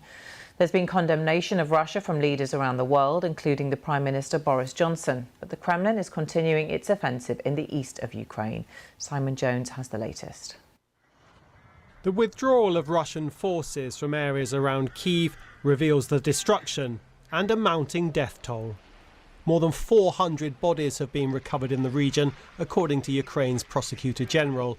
Civilians apparently indiscriminately killed in the street by retreating Russian soldiers. Residents of the city of Bucha have witnessed unimaginable horror. I'm so worried. I'm already 90. I shouldn't have lived to see this. These satellite images from Bucha are said to show evidence of a mass grave in the grounds of a church. it's a bleak landscape. Boris Johnson says Russia's despicable attacks against innocent civilians are yet more evidence that President Putin and his army are committing war crimes. The Ukrainian president says it has to end. I call on all our citizens and friends of Ukraine in the world who can join this work and help establish justice to do so. The world has already seen many war crimes, at different times, on different continents. But it is time to do everything possible to make the war crimes of the Russian military the last manifestation of such evil on earth. Russia's military focus is shifting to the east of Ukraine. New footage from Mariupol shows the devastation caused by more than a month of shelling. And this is what remains of a theatre used as a shelter which came under attack. Hundreds are feared to have died. You saw these pictures, you saw these videos, and we see that Russian army, they are not human beings. I don't know who they are. Are they animals? Are they orcs? Or who they are? I don't know. How it's possible to do this, I cannot even imagine. Tens of thousands of people remain trapped in the city, struggling to find food and water. There is now an exodus underway from the city of Kramatorsk. Emotional farewells. People here fear Russia could soon attempt to besiege the city, making it a second Mariupol. In Moscow, some buildings display the letter Z, a symbol of support for what Russia has always labelled its special military operation. Despite growing outrage, Russia says the grim images emerging from cities like Bucha are fake. There is condemnation of the Kremlin's actions from leaders around the world, with a threat of further sanctions, a call for President Putin to face the consequences. But despite all the political pressure, the war goes on. Simon Jones, BBC News. Our correspondent Emma Vardy in Lviv in western Ukraine and Jenny Hill in Moscow gave me this update on the conflict. Very strong words from Mr. Zelensky overnight, accusing Russian forces of a deliberate massacre of civilians in these towns around the capital, Kyiv. And he said he's moving very quickly now to see if alleged war crimes can indeed be prosecuted here in Ukraine. Mr. Zelensky said he's putting together a specialist team of investigators, of judges, of prosecutors. That process, he says, will begin immediately to gather evidence and prosecute if it is possible to do so. And we saw this surprise video address from Mr. Zelensky last night, which was played at the Grammy Awards, in which he was making another passionate plea, asking world leaders not to stay silent on this. But as these terrible images from towns emerge, world leaders have not been silent. There has been outrage, there has been condemnations from many countries who are saying that these alleged atrocities must now be properly investigated, which will take work by experts on the ground in the days ahead. Yeah, meanwhile, Jenny, the response from the Kremlin saying that these images are propaganda prepared and created by the West. Yep, Moscow says that all of those reports, all of those images, all of that footage are all fake news. They've accused the Ukrainians of having staged the scenes that you've seen broadcast from Bucha. The Ministry of Defence here has said not a single local resident of Bucha suffered from any violent action. On the contrary, its troops, it said, have taken humanitarian aid to the settlements all around that area. And not only is Moscow accusing Ukraine of staging fake news, it's demanding a meeting of the UN Security Council to discuss what's happened. It says that Ukraine has perpetrated a blatant provocation designed to escalate tensions and to disturb peace talks. Peace talks, of course, which are due to resume in an online format later today.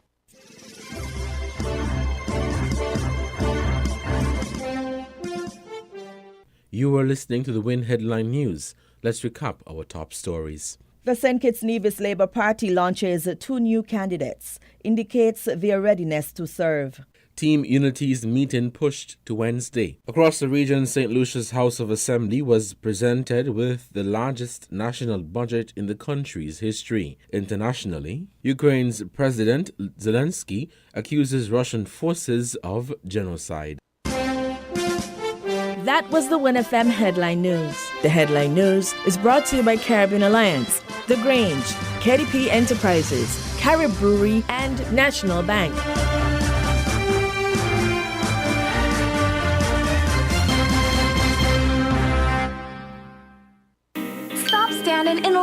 ATM lines to withdraw cash. Use your national debit or black cards to complete a wide variety of transactions at supermarkets, variety stores, gas stations, pharmacies, and more.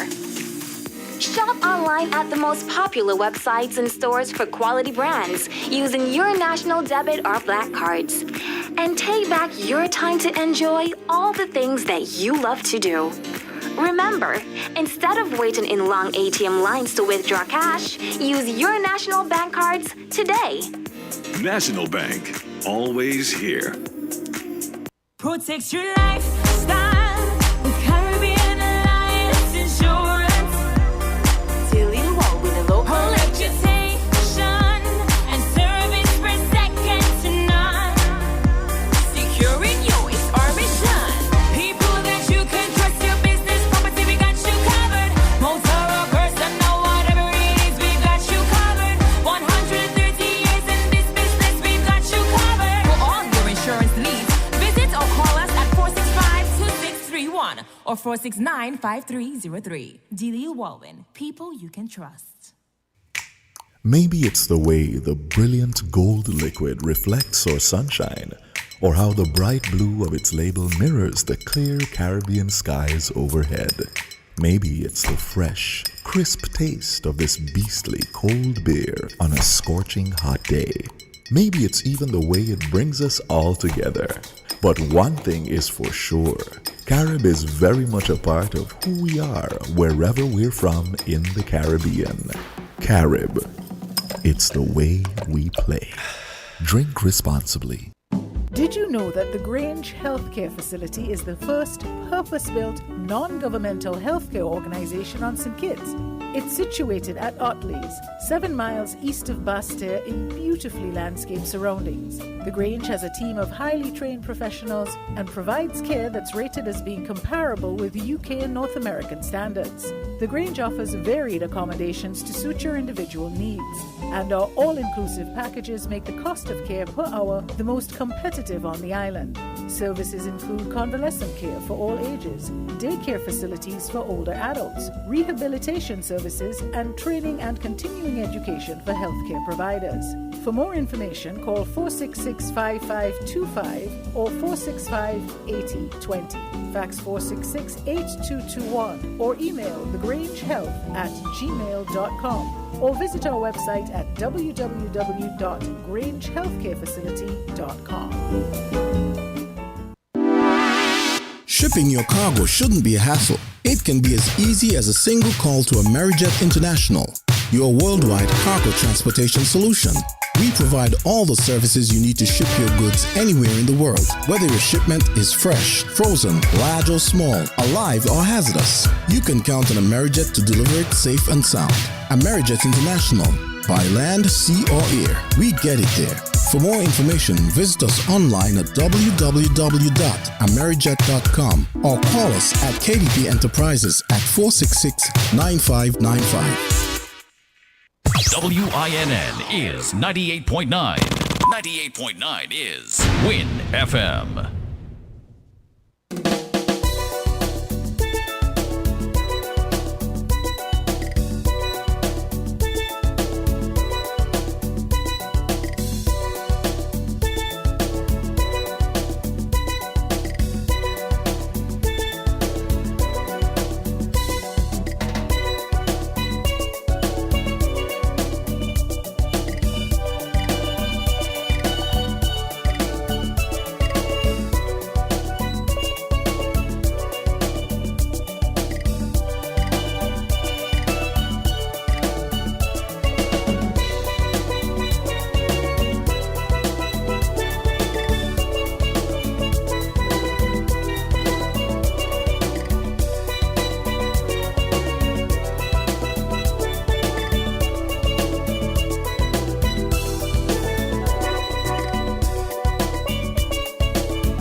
Get your property properly covered today. Constructing your dream house or considering renovating your property? We will make sure your property is properly covered at Guardian General Insurance. Yes, at Guardian General Insurance, we will ensure that your property is properly covered with our private dwelling and contractors all-risk promotion. Visit or call us today and get affordable rates, premium financing arrangements from now until March 31st, 2022. We will properly cover fire, lightning, explosion, thunderbolt, bursting or overflowing of water tanks and apparatus pipes, burglary, theft or larceny, impact by road vehicle, riot, strike or malicious damage, hurricane, earthquake or volcanic eruption, flood, collapse due to subsidence of landslip, loss of rent, cost of temporary accommodation, and much more. So get your property properly covered at SL Horsford and Company Limited, local agents for Guardian General Insurance today. Special terms and conditions apply. Call today at 869-465-9355 for further details.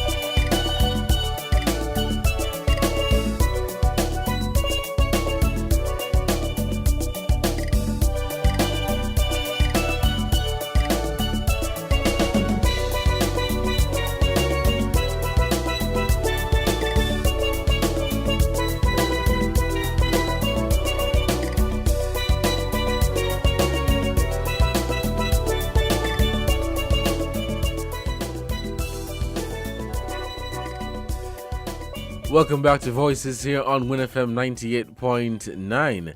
It is 12:33 and we are here for the second hour of Voices. I'm your host for today, Devon Cornelius, and thank you so much for joining us on today's program. It's Monday, the start of the week, and we are getting out and we're trying to make some money for this week. We're going to continue the conversation for today. Now, for those of you who tuned in earlier, who missed the first hour of Voices, we are commenting on the topic of the meeting that was scheduled for today, a tripartite meeting of the Team Unity Coalition partners.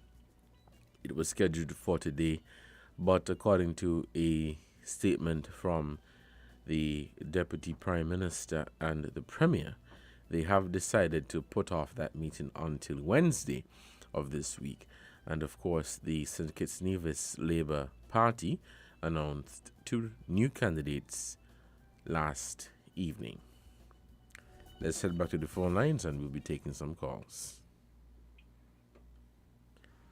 Caller, good afternoon. You're on the air. Good afternoon, Mr. Cornelius. Good afternoon. How are you doing today? Yeah, I'm okay. I learned a new word this morning. It's called bribable. Bribable. And I guess bribable. Yes, that is a new word meaning that you would sell your support or your vote for favors. Okay.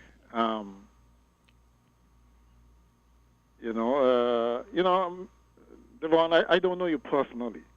But judging from the opinions that you express and how you speak on radio, I can safely say that you would be offended if someone offered you a bribe for your vote or support.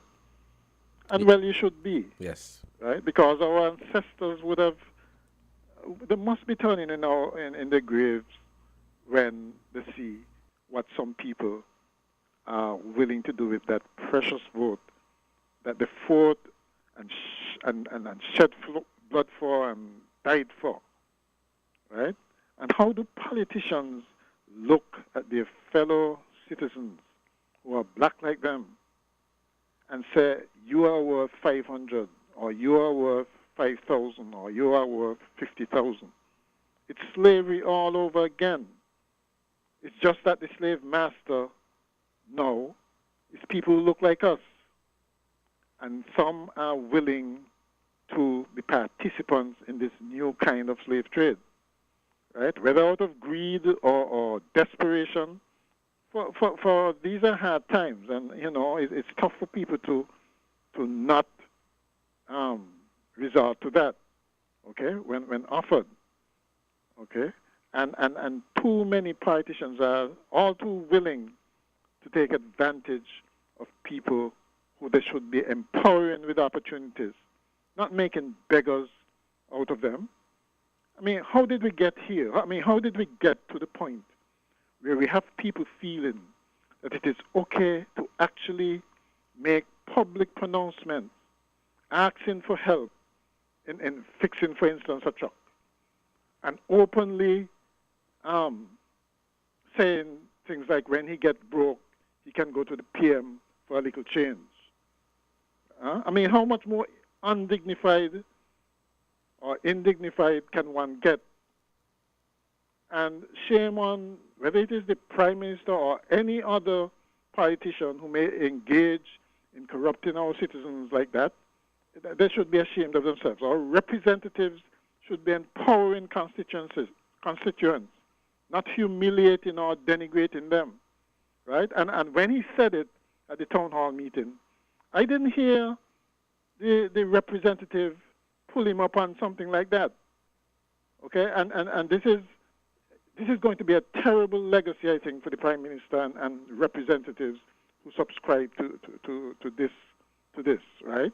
And that's a terrible legacy for them, okay? Because they have changed the ethos of our people with this transactional brand of politics, okay? It's like turning the country's motto on its head. It's now self above country. It's quid pro quo. It's work for me or work with me and I'll work with you. Right? I mean, it's terrible that what has happened. And you ask a very important question. Can this all-important meeting result in reconciliation? I think there may be an accommodation, not reconciliation. Okay? Just like how they had this fake unity for so long, they will fake it until the next general election. But nobody will buy it. Nobody will believe them now. Okay? There's too much water flowing down the river. The bridge is going to collapse. Because, I have to be honest. I mean, based on all that has, I could be wrong, but based on all that has been said publicly, it's kind of hard. I think it would be hard for the general public to grasp this idea that all will be well going forward. There's no way they can walk back the insults and so on that they hurled at each other. I mean, this was no ordinary spat, A lot of really hurtful things were said, calling each other greedy and untrustworthy and corrupt. And right, and you also had the instance of where ministers from PAM were suggesting that the reason why they could not carry out some of their duties as MPs was that, our hands are tied because of the Prime Minister and we're not able to do this. So if Team Unity is to continue for the next 3 years, how should the constituents feel?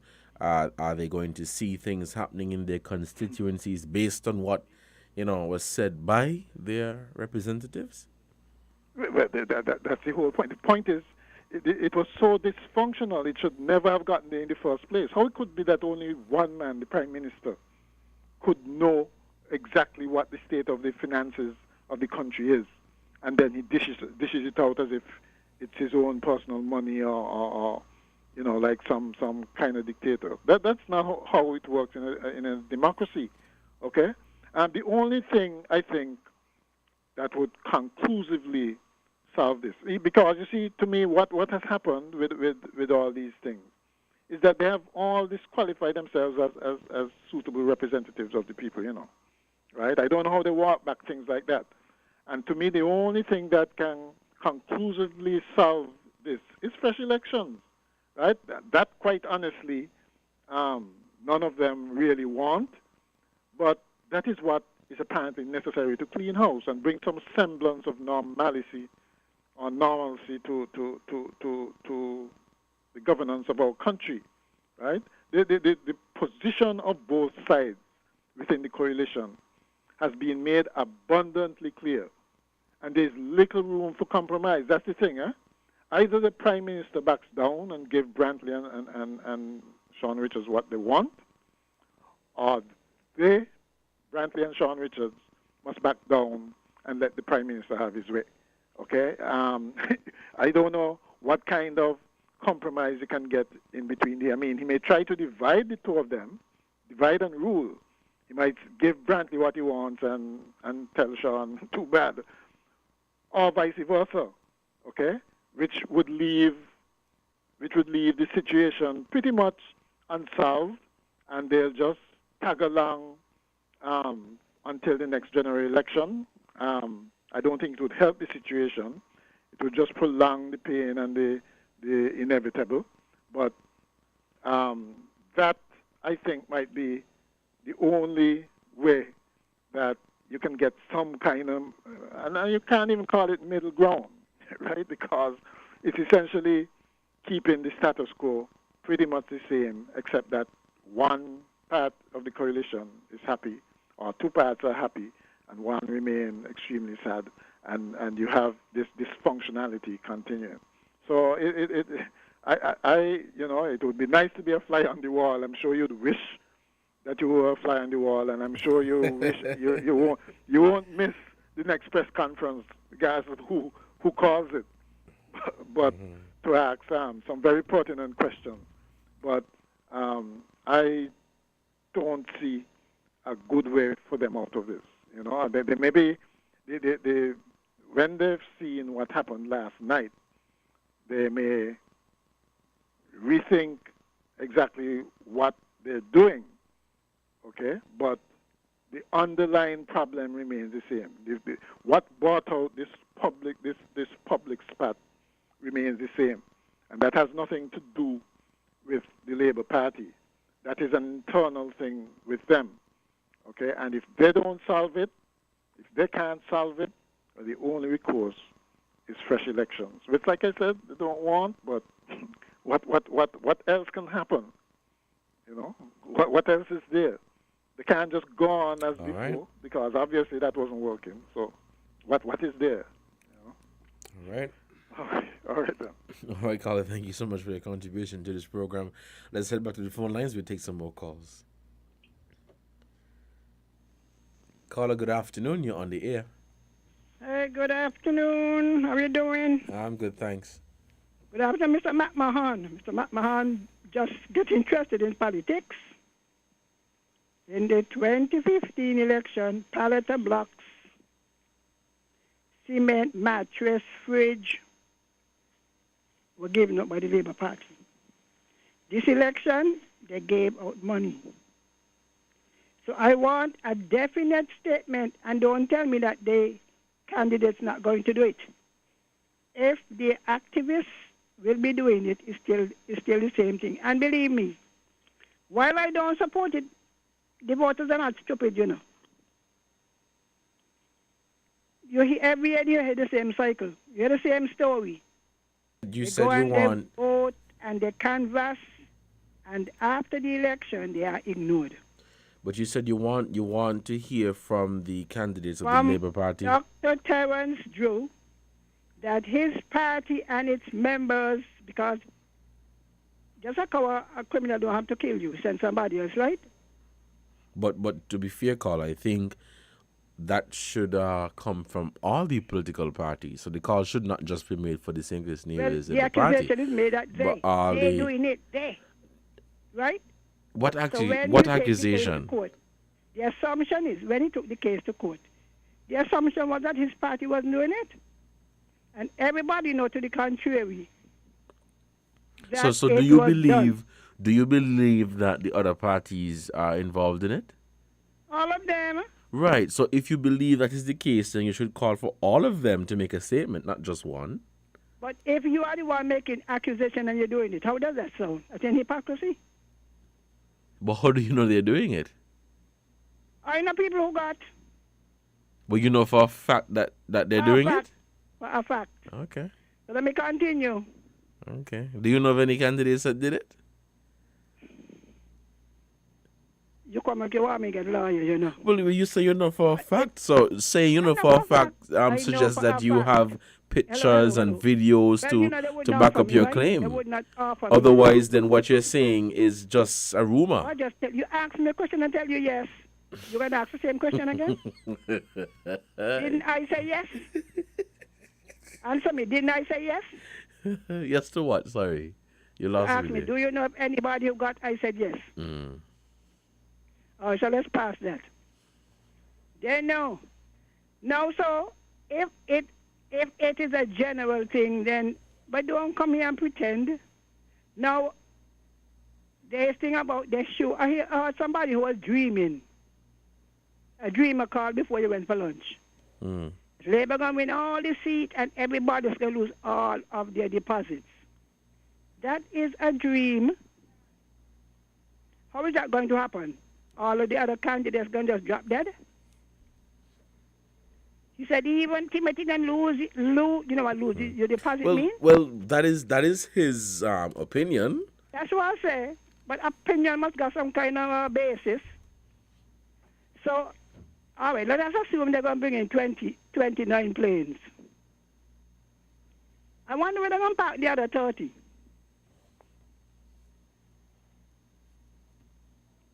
You understand what I'm saying? It's not going to be no one-sided bringing plane, you know. And they said who in power have access to the money? So unless their pocket is as deep as the other party's pocket, then I don't know where they're going to park up. And who really is voting? So the elections are won not by our people, but the people from overseas. What is the And is difference? that the way you want What the is the country? difference between the people overseas and our people? It's the same people. Do you support people just coming in and voting and leaving the same day? It is the same people. I asked you a question. Do you support the overseas voting like that? Yes. All right. Tell them clean up Vance Amory Airport, because in that case you all could get some planes too. The matter of overseas, and you see, we asked the question expecting a shallow response, but the issue of overseas voting, while I understand that there are people who just come, vote, and they leave, there are other people who hold on, let me finish. Hold on. There are other people who come, they vote, they leave. There are others who they do more for St. Kitts and Nevis than people who live here. So they should have a say in the election. There are people who don't live in St. Kitts and Nevis, and they make contribution after contribution after contribution. They're always involved in almost everything that's happening in the country. Yes, they don't live here. Let me analyze what you just said. But I mean, just to say, well, because you ain't here and you live in New York or you live in Canada, you can't vote. No, you know. No, let me analyze what you just said. There are people overseas, and they do more for St. Kitts than the people who are here. How many? How many of those are coming in that position? Actually, those people don't usually come to vote, you know. The people in the bracket that contribute all of that, they don't come to vote. It is people who want to come home to see their family, who cannot afford to buy a ticket, who come. That go for all sides. Now, let me get to the candidates. You asked me a question about... But quickly, because we want to take some more calls. You had the Commodore answer long. I tired my phone time. Look, we want to take some more calls. I come in. Samuel Duggins, the candidate for 4. Are you aware that he came out of the Labour Party with Mr. Kanda? No, I don't know that. I wonder how Curtis feel about him. He was Mr. Kanda's right-hand man. Then Mr. Kanda came out with Timothy. Samuel came out. You said Samuel, when you say came out, he Samuel left the Labour Duggins. Party? You remember Dr. Douglas threw out the Prime Minister?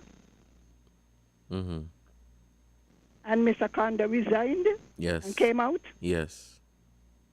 Samuel was his right-hand man. So you're saying They so, were in PLP. so you're saying that Samuel was part of the PLP. Labour Party, the Sinkis Nevis Labour Party, and he left? But yes, Mr. Remember, he was in there with. No, with, no. Hold on. You're confusing Yes, me. he was in there and he left. Okay. That's the question you asked. The answer is yes. Okay. Because you ask a question, everything. So, yeah, look, politicians are like that. They go from side to side, whichever benefit them, they move. Because you ask me the question. So it isn't that he was a lifelong Labour. When Labour split, he split. And they can call and correct me. And I still waiting to hear, you know. Because if election called today or tomorrow, money gonna run like dirt in this country. Because in no way, if the others giving, as all the parties are accustomed to do, and Labour giving nothing, you think the poor people are going to just stay over there and vote for nothing? Having been trained, and it's they created, when you're going to give people, and they come by your gate asking you what you want. What you want? Who created what can I do for you? Who you say created? I know you heard me the first time. Cause you No, you said you said they, but I don't know who you're talking about. All right, and happy. I bet you hear no. I said no. In Nevis, do they pay? Let me ask a question. Do they pay in Nevis? I don't know. I've never been paid. Have you ever heard it? It does not. They don't pay everybody. I heard it, but I've never seen. I don't have anything. Do you know of anybody in Nevis who ever get paid? No. Oh, we're saying these people don't hide. You're going to get a whole pallet of blocks and things. Mattress. Some people get... Okay. We're going to take some more calls. We have to end this one with you. Let's take this other call on the phone line. Caller, good afternoon. You're on the air. Hello, good afternoon. You're on the air. Okay, seem to have lost that call. Let's take this other one. Caller, good afternoon. You're on the air. Good afternoon, Mr. Cornelius. Wait, there's some feedback. Turn off the radio. Yeah, that's right. Okay, cool. Mr. Cornelius, let me educate you.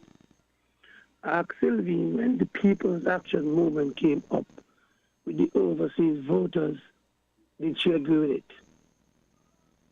Ask again. When Kennedy Alphonse Simmons, when we said, let it stay at how Thatcher had it for 6 months, because we wouldn't have been, did she agree with it then? Let she tell us if she agreed that the Prime Minister should be married then and now. She said that Samuel Douglas was with Labour. Yes, he was. That's his choice. That's his right.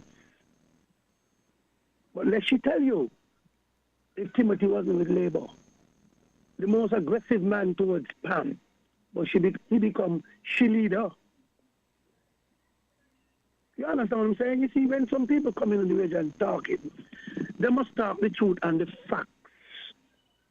The dishonesty need to stop. Lady is a Christian. You see the impression she giving you, Mr. Cornelius? Labour did everything.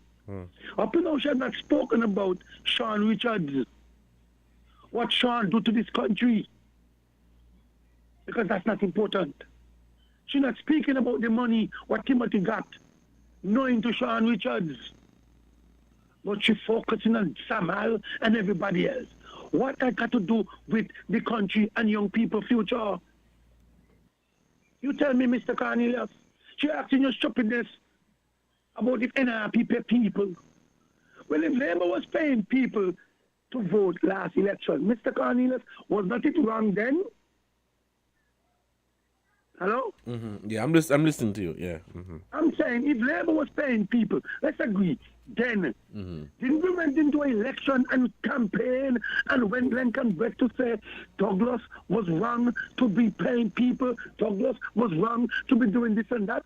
That was not the campaign, Mr. Cornelius. Right. So why today she's telling me Labour was doing it too? So they're saying to me what Timothy them doing today, it's okay? every day we're going to go back over this cycle. Mm-hmm. When it's going to end? Because you said, and let's agree, if Labour was paying people, giving blocks, giving this, we agreed. Okay. You came about Mark Brantley, Sean Richards, Lindsey Grant, John L. Powell, Timothy Harris, and them said to us, vote for me for change all of these foolishness. The people vote overwhelmingly, if you want to put it that way, in 2015. And they put them back in power. Mark Brantley said to us, no lie, Nevis been the best ever in history under unity. So he means that he excluded when under PAM and when under Labour.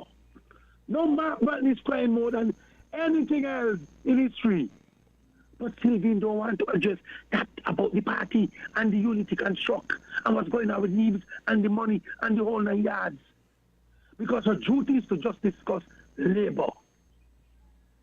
When it's going to end, Mr. Cornelius, you're a young man listening. You need to know the history. You need to know the truth going forward. But every time, she coming with some kind of shenanigan. It's not working, Sylvain. People are listening to you way, far, and wide. Because you're supposed to be the one to be leading the discussion in everything. Be honest discussion. Mr. Cornelius, is Kennedy Alphonse Simmons alive? He is. Where's his voice in the fight? Where's his voice? Why he's not saying anything? Listen to the last meeting he went and said, no unity, it's PAM. Well, he's the national hero. He's supposed to be he is our hero. So he's supposed to be part in this fight. But instead, they're egging on the fight. Douglas supposed to part the fight. Gratcher supposed to come out the grave and part the fight. Well, the only living national hero is alive. So he's supposed to lead the charge with the young people and say, look, let us put this thing together, the betterment of the country, and explain to us what is going on in the country. But he's not. Because Sean Richards is the leader of PAM. You want to tell me Simmons accept Sean Richards saying that he tell an overseas reporter he has not been to cabinet? Simmons accept that? And the country supposed to accept that? Mark Brantley standing in solidarity with Sean's statement? Look at the situation, Cornelius. Because you want to tell me Mark Brantley and tell Sean, you is wrong. How can you do that? Put all of them together. So where the country going, nobody calling the wrong. All right. My people, let us change our style. If Congress wrong, he wrong. If Dr. Drew wrong, he wrong. You said it, Cornelius. I tell you, I would have hugged you up if I was close to you. Because you said we the people who allowing these kind of foolishness. We stop now, decide that country above self. That was the mantra for unity to get in power. Timothy said, if I will perish, I will perish. What he perish? What he do want perish to do? Mess up? Do us as we like. Look at him today. We can't get the money. But he was willing to perish to get in. All right, caller, we'll take this short break. Thank you, my brother. I can't say anymore. Yeah, all right. Thank you so much, caller, for your contribution to this program. We'll take this short break, and when we come back, we'll continue Voices here on 1FM 98.9. It is 1 o'clock, and you're listening to Voices. I'm your host for today, Devon Cornelius. We'll take this short break. We'll be right back. We're different. We're 98.9.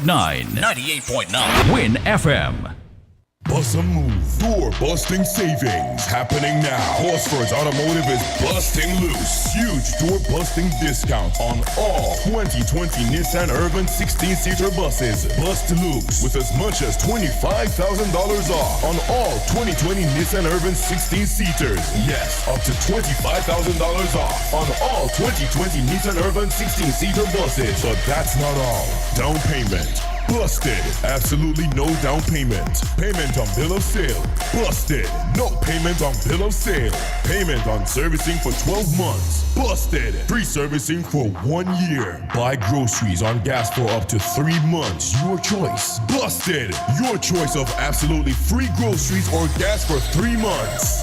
payment on registration and licensing, tinting and accessories, all busted. That means they're totally free. Horsford Automotive is busting loose with its Bus a Move sales event on all 2020 Nissan Urban 16-seater buses. Bus a Move and get your new 2020 Nissan Urban 16-seater today for as much as $25,000 off. Bus a Move now at Horsford Automotive. Terms and conditions apply. See store for details.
All right, welcome back to Voices here on 1FM 98.9. Let's head back to the phone lines. Caller, good afternoon. You're on the air. Yes, good afternoon. Good afternoon. I am sitting here and I am listening to all the noise. But now to the overseas voters, Miss Henry, it's not everybody that take the free tickets, because when I used to come, I used to buy my own ticket. So it's not everybody sit back and wait for a free ticket. I used to purchase my own ticket, bring my own self to St. Kitts. Nobody tell me when to come and when to leave. But I'm listening, right? And one caller talk about a selection call label in all 8 seats. Question: do the Prime Minister still have that emergency power that was given to him during the pandemic? What? I'm not sure what you're referring to. I think during the pandemic he got some kind of special power. Remember during he closed the border? Do he still have that power? I think you're Because I referring. know in America, like my governors and them, they have that power, and after a certain time they have to go back to I think you retain may. that power, otherwise they lose that power. Well, I think you're referring to the state of emergency, but no, we're Right. not. We're no longer in the state of emergency. But okay. Now my thing is this. Remember, we don't have fixed dates for election, something we should have by now. So we don't have fixed dates for elections. So any day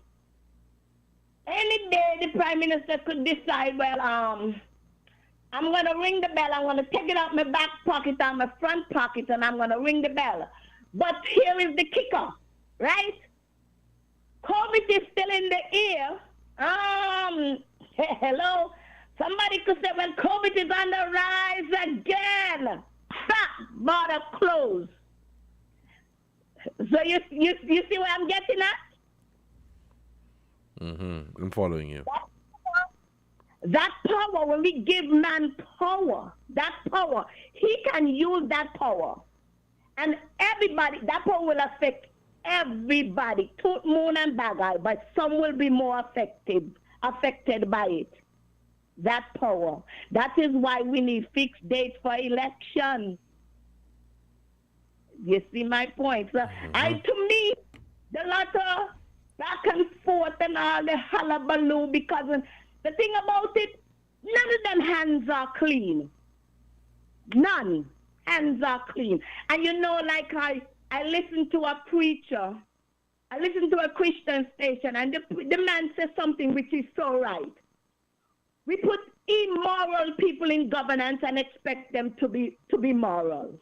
When they're immoral, they're wretched, sinner, immoral, but we expect them to do godly things and the right things. Ah, boy, I tell you, But in any case, may God be with you down there. Have a good day, Mr. Cornelius, because I'm sitting here and I'm just laughing. Have a good day. All right, caller. Thank you so much for your contribution to this program. Let's head back to the phone lines. Okay, we lost that call. We're still taking your calls here on Voices on 1FM 98.9. It is 6 minutes past the hour. Please call us at 466-0989 and 762-0989. Let's head back to the phone lines. Caller, good afternoon. You're on the air. Okay, Mr. Cornelius. Yes, good Can you afternoon. hear feedback? Yes, please turn off the radio. Okay, let me just move. I'll turn off the radio. But I outside and yet we got the feedback. Okay, everything all right? Yes, go ahead. Hello? Yes, go ahead. Yes. Everything all right? Yes, Yeah, yes. okay. Okay, here's the problem I have, right? None of us who honestly know would say that all of them never buy voters, give voters to him, because I know for a person who showed me a ticket he had to go to one of the hardware and to get a fridge and a stove. The poor foolish chap couldn't get nobody to pick up the stuff, and when he did get somebody, it was long gone, the stuff. So all of them have done something to win votes. Now, I believe that everybody has a right to come home to vote, right? But I do not believe that a man could come home today and vote and go back. I believe that the way it was, and I've said it publicly, that it should have been the way it was in the days during Mr. Bratcher time, where you had to spend some time in the country before you vote.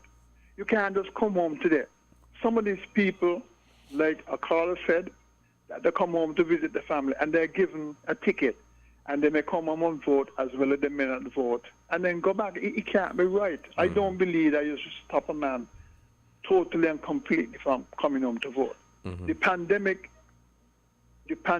nobody could come nowhere. So that was, whether it was a good thing or not, I really don't know. But it's not going to happen this time. No. People should be able to spend some time in the country first before you can't just jump on a plane today, vote, and then go back tomorrow. It ain't supposed to be. I believe everybody has a right to vote, but you don't come and vote like that. And then again, there has some crap going around that if you live in Newton, you can't vote here. Well, my question now is, when did the fellow who don't live here, who come home to vote, where he's allowed to vote? He can't have right to come into this country one day, vote wherever he wants to vote, or wherever the politicians say he must vote, and then go back. And I who live here can't vote where I want to vote, especially if I was living there. You understand my point? He can't have that right, and me have it. He cannot have that right, and I don't have it. What do you think? What do you think Well, I guess this is a question for the Electoral Commission or for those in authority. But what do you think can be done to change this entire system of, overseas voters? Because this continues to be a hot topic. People should be allowed to come home to vote, but not come home one day, vote, and then go back. He must spend some kind of time in the country before he could vote and go back. Because he come here one day and determine how the country must run. When I hear all the time, he can't walk that way. They're saying that you shouldn't deny a man the right to come home and vote. But then it must be done properly. He can't just come into there and vote and then go back. It can't be right. It's not right. It should not be done that way. He must spend some time in the country, whether a week, 2 weeks, 3 weeks, in the days gone by during the Bratcher era. It was better that way. You had to spend some time in the country before you could vote. But, as time goes by, you change, things change and so forth, and I guess the change. But not you come home one day and then vote, and then you tell me you're going to bring home a plane load of people. Either way, either Palm or Labour, who are playing of people to vote, and then one day, and then by the next day they go back. It can't work that way. I don't believe in it. You should go back to, you must spend time in the country first before you could be allowed to vote. Thank you very much, Mr. Cornelius. And thank you, caller, so much for your contribution to this program. Let's head back to the phone lines. We'll take some more calls. Caller, good afternoon. You're on the air. Yes, good afternoon again. To me, right, my opinion somewhat is that I don't think it's so much of people coming home to vote. I think the problem is the voters list is nasty. Because remember, people stayed right here in America, never put foot in St. Kitts and got voters ID. That is where the problem lies. The voters list need to be cleaned up. People got voters registration card and they never put a foot in St. Kitts. How they get the card? Card was bought up to them. So you see where the dirty is? It's in the list. It's in people who hold in that card who never went home to register, but they was given a card. That's where the problem lies, really. But for me, I really, with voting and things, I really don't care anymore because I've lost, I think I said it before, I have no interest in voting in my country anymore. And I lost that interest because of the people that I support, my party people that I supported. Because right after that election, I think the last, not the 2020, the 2015 election, right after that election, when I hear them go on platform and say, oh, we want to stand White Plains Road and give them government, I was so shocked that these were the same people who came on White Plains Road and talked to the people. I was very much shocked. So for me, I couldn't care less who runs St. Kitts. Y'all have a good day. All right. Thank you, caller, for your contribution. We're still taking your calls. Let's head back to the phone lines. We'll take this one. Caller, good afternoon. You're on the air. Yes, good afternoon. To you, greetings in Jesus' name, the only Savior of sinners and second person of the eternal Trinity. Now, it is very interesting. The lady caller just before, she said in a call before this one that she heard a preacher said that how could you expect to put immoral people in government and expect them to behave morally? And she said she agreed with the preacher with that. Well, that is very interesting because over the years I have been saying constantly that it is only godly Christian men who are mature in the world who are supposed to be in government. And when we don't do that, when we don't have such, things would go wrong, things will go down the road of destruction, and things will go down the road of ruin for us when we don't have such people in government. And it's very interesting that she was one who used to be also criticizing me continually over the year when I made such statements, she and others. But I'm glad to see that she, at least to some degree, have come around to see how correct the Bible is. Not me, but how correct the Bible is in telling us who's supposed to be in government. Because she used to be against me as well in making those biblical statements. But I'm glad to see that she has, to some degree, come to see the correctness of the Bible on the issue. You see, the Bible says when the foundations are destroyed, what can the righteous do? And the foundations will always be destroyed when you have people who are at the head of society, be it government, businesses, families, churches, you name it all the human institutions. When you have the leaders in those institutions that are not mature, godly Christians who are filled with the word and who don't know what the word says according concerning these things, the foundations will always be destroyed. And as a result of the foundations being destroyed, you will have suffering, pain, destruction, ruin, and that sort of stuff. Only the righteous who are firm in the word and mature in the word of God and who are true children of God, only they can build the necessary biblical foundations for society to thrive on in the blessings of Jesus Christ. All right, well, I'd like to end by saying, if we die without Christ, we will end up in hell for all eternity. All right, thank you, caller, for your contribution. Let's hit this other call. Okay, we seem to have lost that caller. We'll take this short break to give a shout out to our sponsors, and when we come back, we'll continue Voices here on 1FM 98.9. Okay, let's take this call, and we'll take the break. Caller, good afternoon. You're on the air. Yeah, Yes, good afternoon again. It's me. I just want to make a correction there. I want to tell your last caller, please don't tell any lie on me saying that I criticize him when he say that about godly leaders. No, tell him don't go there. Okay. There's things I may say against when he talk about All right. practically going back to lynching days and all kind of thing. No, when it comes to God, I don't mess when it comes to God and God's word. All right. So I don't align me with that. Please, I beg him very hard. Okay. You have a good day. Okay, you too. You have an awesome day. Let's take this break and we will be right back. Found the sound 98.9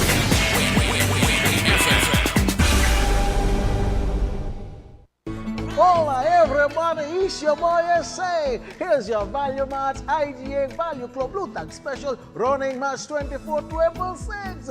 Campbell Chunky Soups $11.99. Fiora Bar Tissue $19.99. Palmolive Dish Detergent $9.99. Essential Everyday Pancake Syrups $8.99. Essential Everyday Sliced Single Cheeses $8.99. Essential Everyday Barbecue Sauces $5.99. And now, our very low weekly value deals. Skippy Peanut Butter $12.99. Final Touch Fabric Softener $12.99. IGA Essential Everyday Salad Dressing $7.99. Mueller's Pasta $4.99.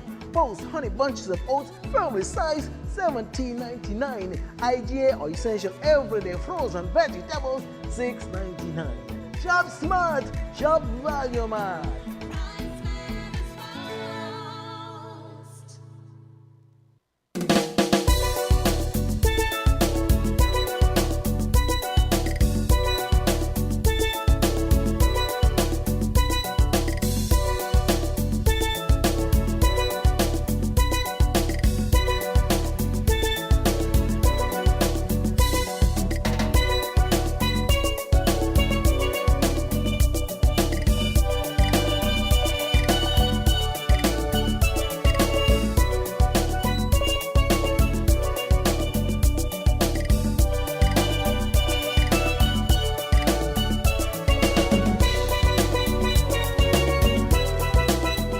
Welcome back to Voices on 1FM 98.9. We're taking some more calls. Of course, you wrap up the program at 1:30. It is 19 minutes past, and we're heading back to the phone lines. Please call us at 466-0989 and 762-0989.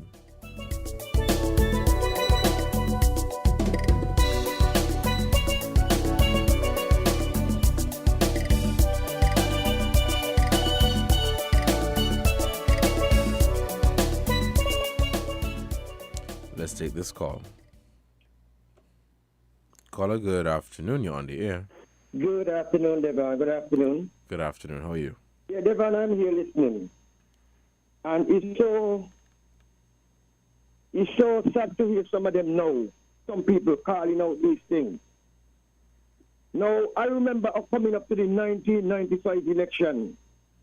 The Labour Party has campaigned about corruption and integrity in public life and election reform and all those things. And all those things, the 1995 election.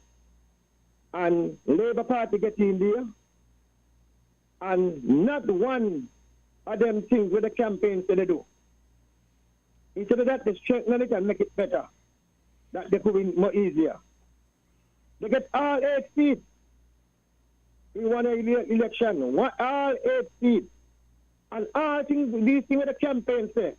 And others calling us, what should happen from what ain't happened.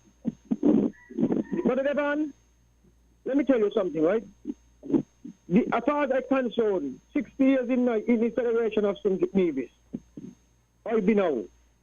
And as far as I'm concerned, and here in this political election, coming up to the election and the campaign, nothing does do about what they say they're going to do.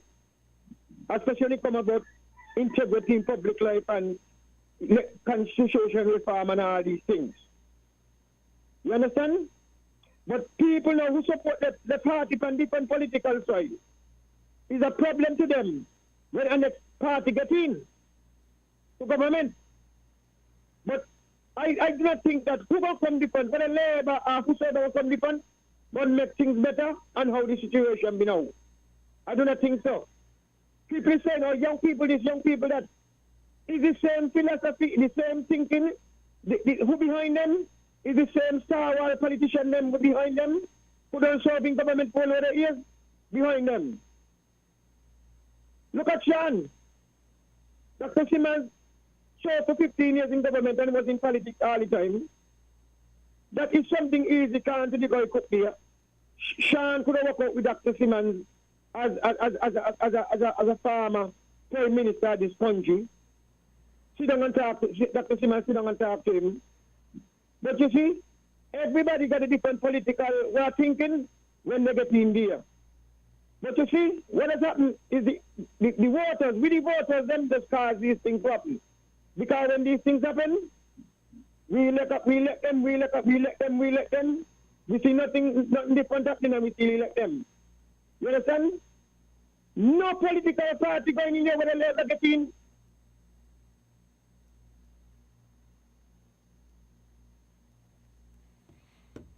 Caller is still there? Okay, we seem to have lost that caller. You can call us back at 4660989 and 7620989. We're going to wrap up today's discussion shortly. For those of you who tuned in late on the conversation of Team Unity's, well, the political climate where many people have been saying that, an election is on the horizon. Let's head back to the phone lines. Caller, good afternoon. You're on the air. Greetings. Good Mr. Cornelius. Good afternoon to your listeners very ready on the internet. Good afternoon.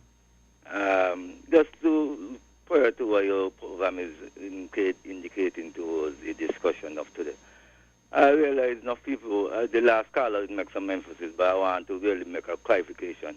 Enough of your callers who call in from your program beginning to now, I realize they didn't make no emphasis of touching on how the constitutional level need to really revise and be a stable grounds to carry on to the next stage in whenever politics rise again prior to what they are taking in this situation. Because even those who are in power and those who are aspiring to be in power, they are not bringing these ground levels to the people, basically. They are not educating the people because they want to keep the people in there, as they call it, chick or shade. And they're using these emphasis now to make sure that they could utilize on the people vulnerability, especially the poor class people. I don't really want to use the stage poor class, but the poor people who are part of the electoral process. And it's time now, if these political parties are people who are burdened in political position, if they are not ready to educate the people, they aren't ready at all to lead the format in how to go on the concern and the affairs of the country and the people them at whole. Not one of them, even those who in power, as I say, and those who bidding to get into power. The emphasis is that they want to see how much they can get control of the economical affairs, not only the social aspect of the people, them well-being. And we are facing that on a heavy cost right now into the 24th century. We say we're coming from a yoke of colonialism, but we still look like we're still facing the same colonialism status because all the laws them and the books are governed by the same legislators them who are pursued from the old age now. Because nothing one of these laws change. They might amend them, but they're still here heavily. They ain't change them. Even from the statehood status of Mr. Bratcher, and they coming to now being independent, we still have these laws here governing. Because who we still say allegiance to? The Queen, her heirs and her successors. And they have the law for each law to be permanent in the Parliament. They have to signature by the Gigi as the Governor General, who is a representation of the Queen, which is nobody put him there but the Prime Minister, who people say they vote for a Prime Minister to guide them in their affairs, of the structure of their affairs. So we really serious about how we're going forward? Just like to put that out forward to it. The people who say they go and be in part of the electoral process, put your question to your representative them, and then you open up the eyes by either who is he or she. Because if they're really so concerned about how the affairs of the state go, we need to change the narrative how we live in today. Give thanks. All right. Thank you, Carl, so much for your contribution to this program. We have about 4 minutes left before we wrap up today's discussion. But, the callers thus far have been commenting on the current political climate. If I could look at some of the comments on the live stream, one comment says that the best thing for the country is fresh elections because the cabinet don't trust each other. They can't take back everything they've said already. Let's take this last call. Okay, we seem to have lost that caller. Please call us back at 466-0989 or 762-0989. Okay, the caller is back. Let's take this call. Caller, good afternoon. You're on the air. Yes, good afternoon again. Yes, I would just like to say, I remember those confrontations me and the lady caller had, so I may forget. My memory serves me well. But I would just like to say, only Jesus can save us from hell, and we need to repent and confess our sins and believe the gospel message, or we will end up in hell for all eternity. We are saying its survival is concerned, is strong, godly Christian leaders we need in all of our human institutions for the survival and the thriving of the Federation of St. Kitts and Nevis in the blessings of Jesus Christ, because that is the only way to go. All other ways lead to the road to destruction and to hell for all eternity. All right. Let's hit this other call. Caller, good afternoon. You're on the air. Cornelius. Hello, good afternoon. You're on the air. Good afternoon. Question for you. No, they're talking about fresh election, right? And the thought that just come to my mind, right? Is anything gonna change if you should call election now? Is anything gonna change except for the faces? Because why I ask that question? Okay, the government that is in the campaign on fixed date for election, 2 terms for prime minister, and a whole lot of different ideas and things they campaign for. Okay, was fixed date for election tabled in Parliament? I don't remember when that was ever tabled. But I know terms limits for the prime minister. I think that was tabled, and if I'm not mistaken, I think the Labour voted against it. And the way how the thing is set up, you need so much of votes. No, they have the majority, but apparently they needed the 1 vote or the 2-seat Labour have to pass term limits for the prime minister. So the whole thing is a mess. To me, it is so sad. The whole thing to me is very sad. But in any case, again, Mr. Cornelius, enjoy the rest of your day. Have a God bless day. All right. To the whole Federation. All right, you too, and thank you so much for your contribution to this program. This brings us to the end of this edition of Voices here on Win FM 98.9. I've been your host for today, Devon Cornelius. Thank you so much for your participation in today's program, and I hope to hear from you sometime very soon. Until next time, you guys stay safe and continue to work hard. I know some of you are perhaps at work right now. I know you want to give up. You're probably tired. You're probably exhausted. But keep going. Keep going. Thank you so much. And you guys continue to enjoy the rest of your Monday and have a successful week. Or a paper towel and then dispose of it. Keep a distance of 3 feet away from anyone with the cold or flu-like symptoms. Boost your immune system with vitamins, drink plenty of water, and get adequate rest. Visit your doctor, the nearest hospital, or health center if you or a family member becomes ill.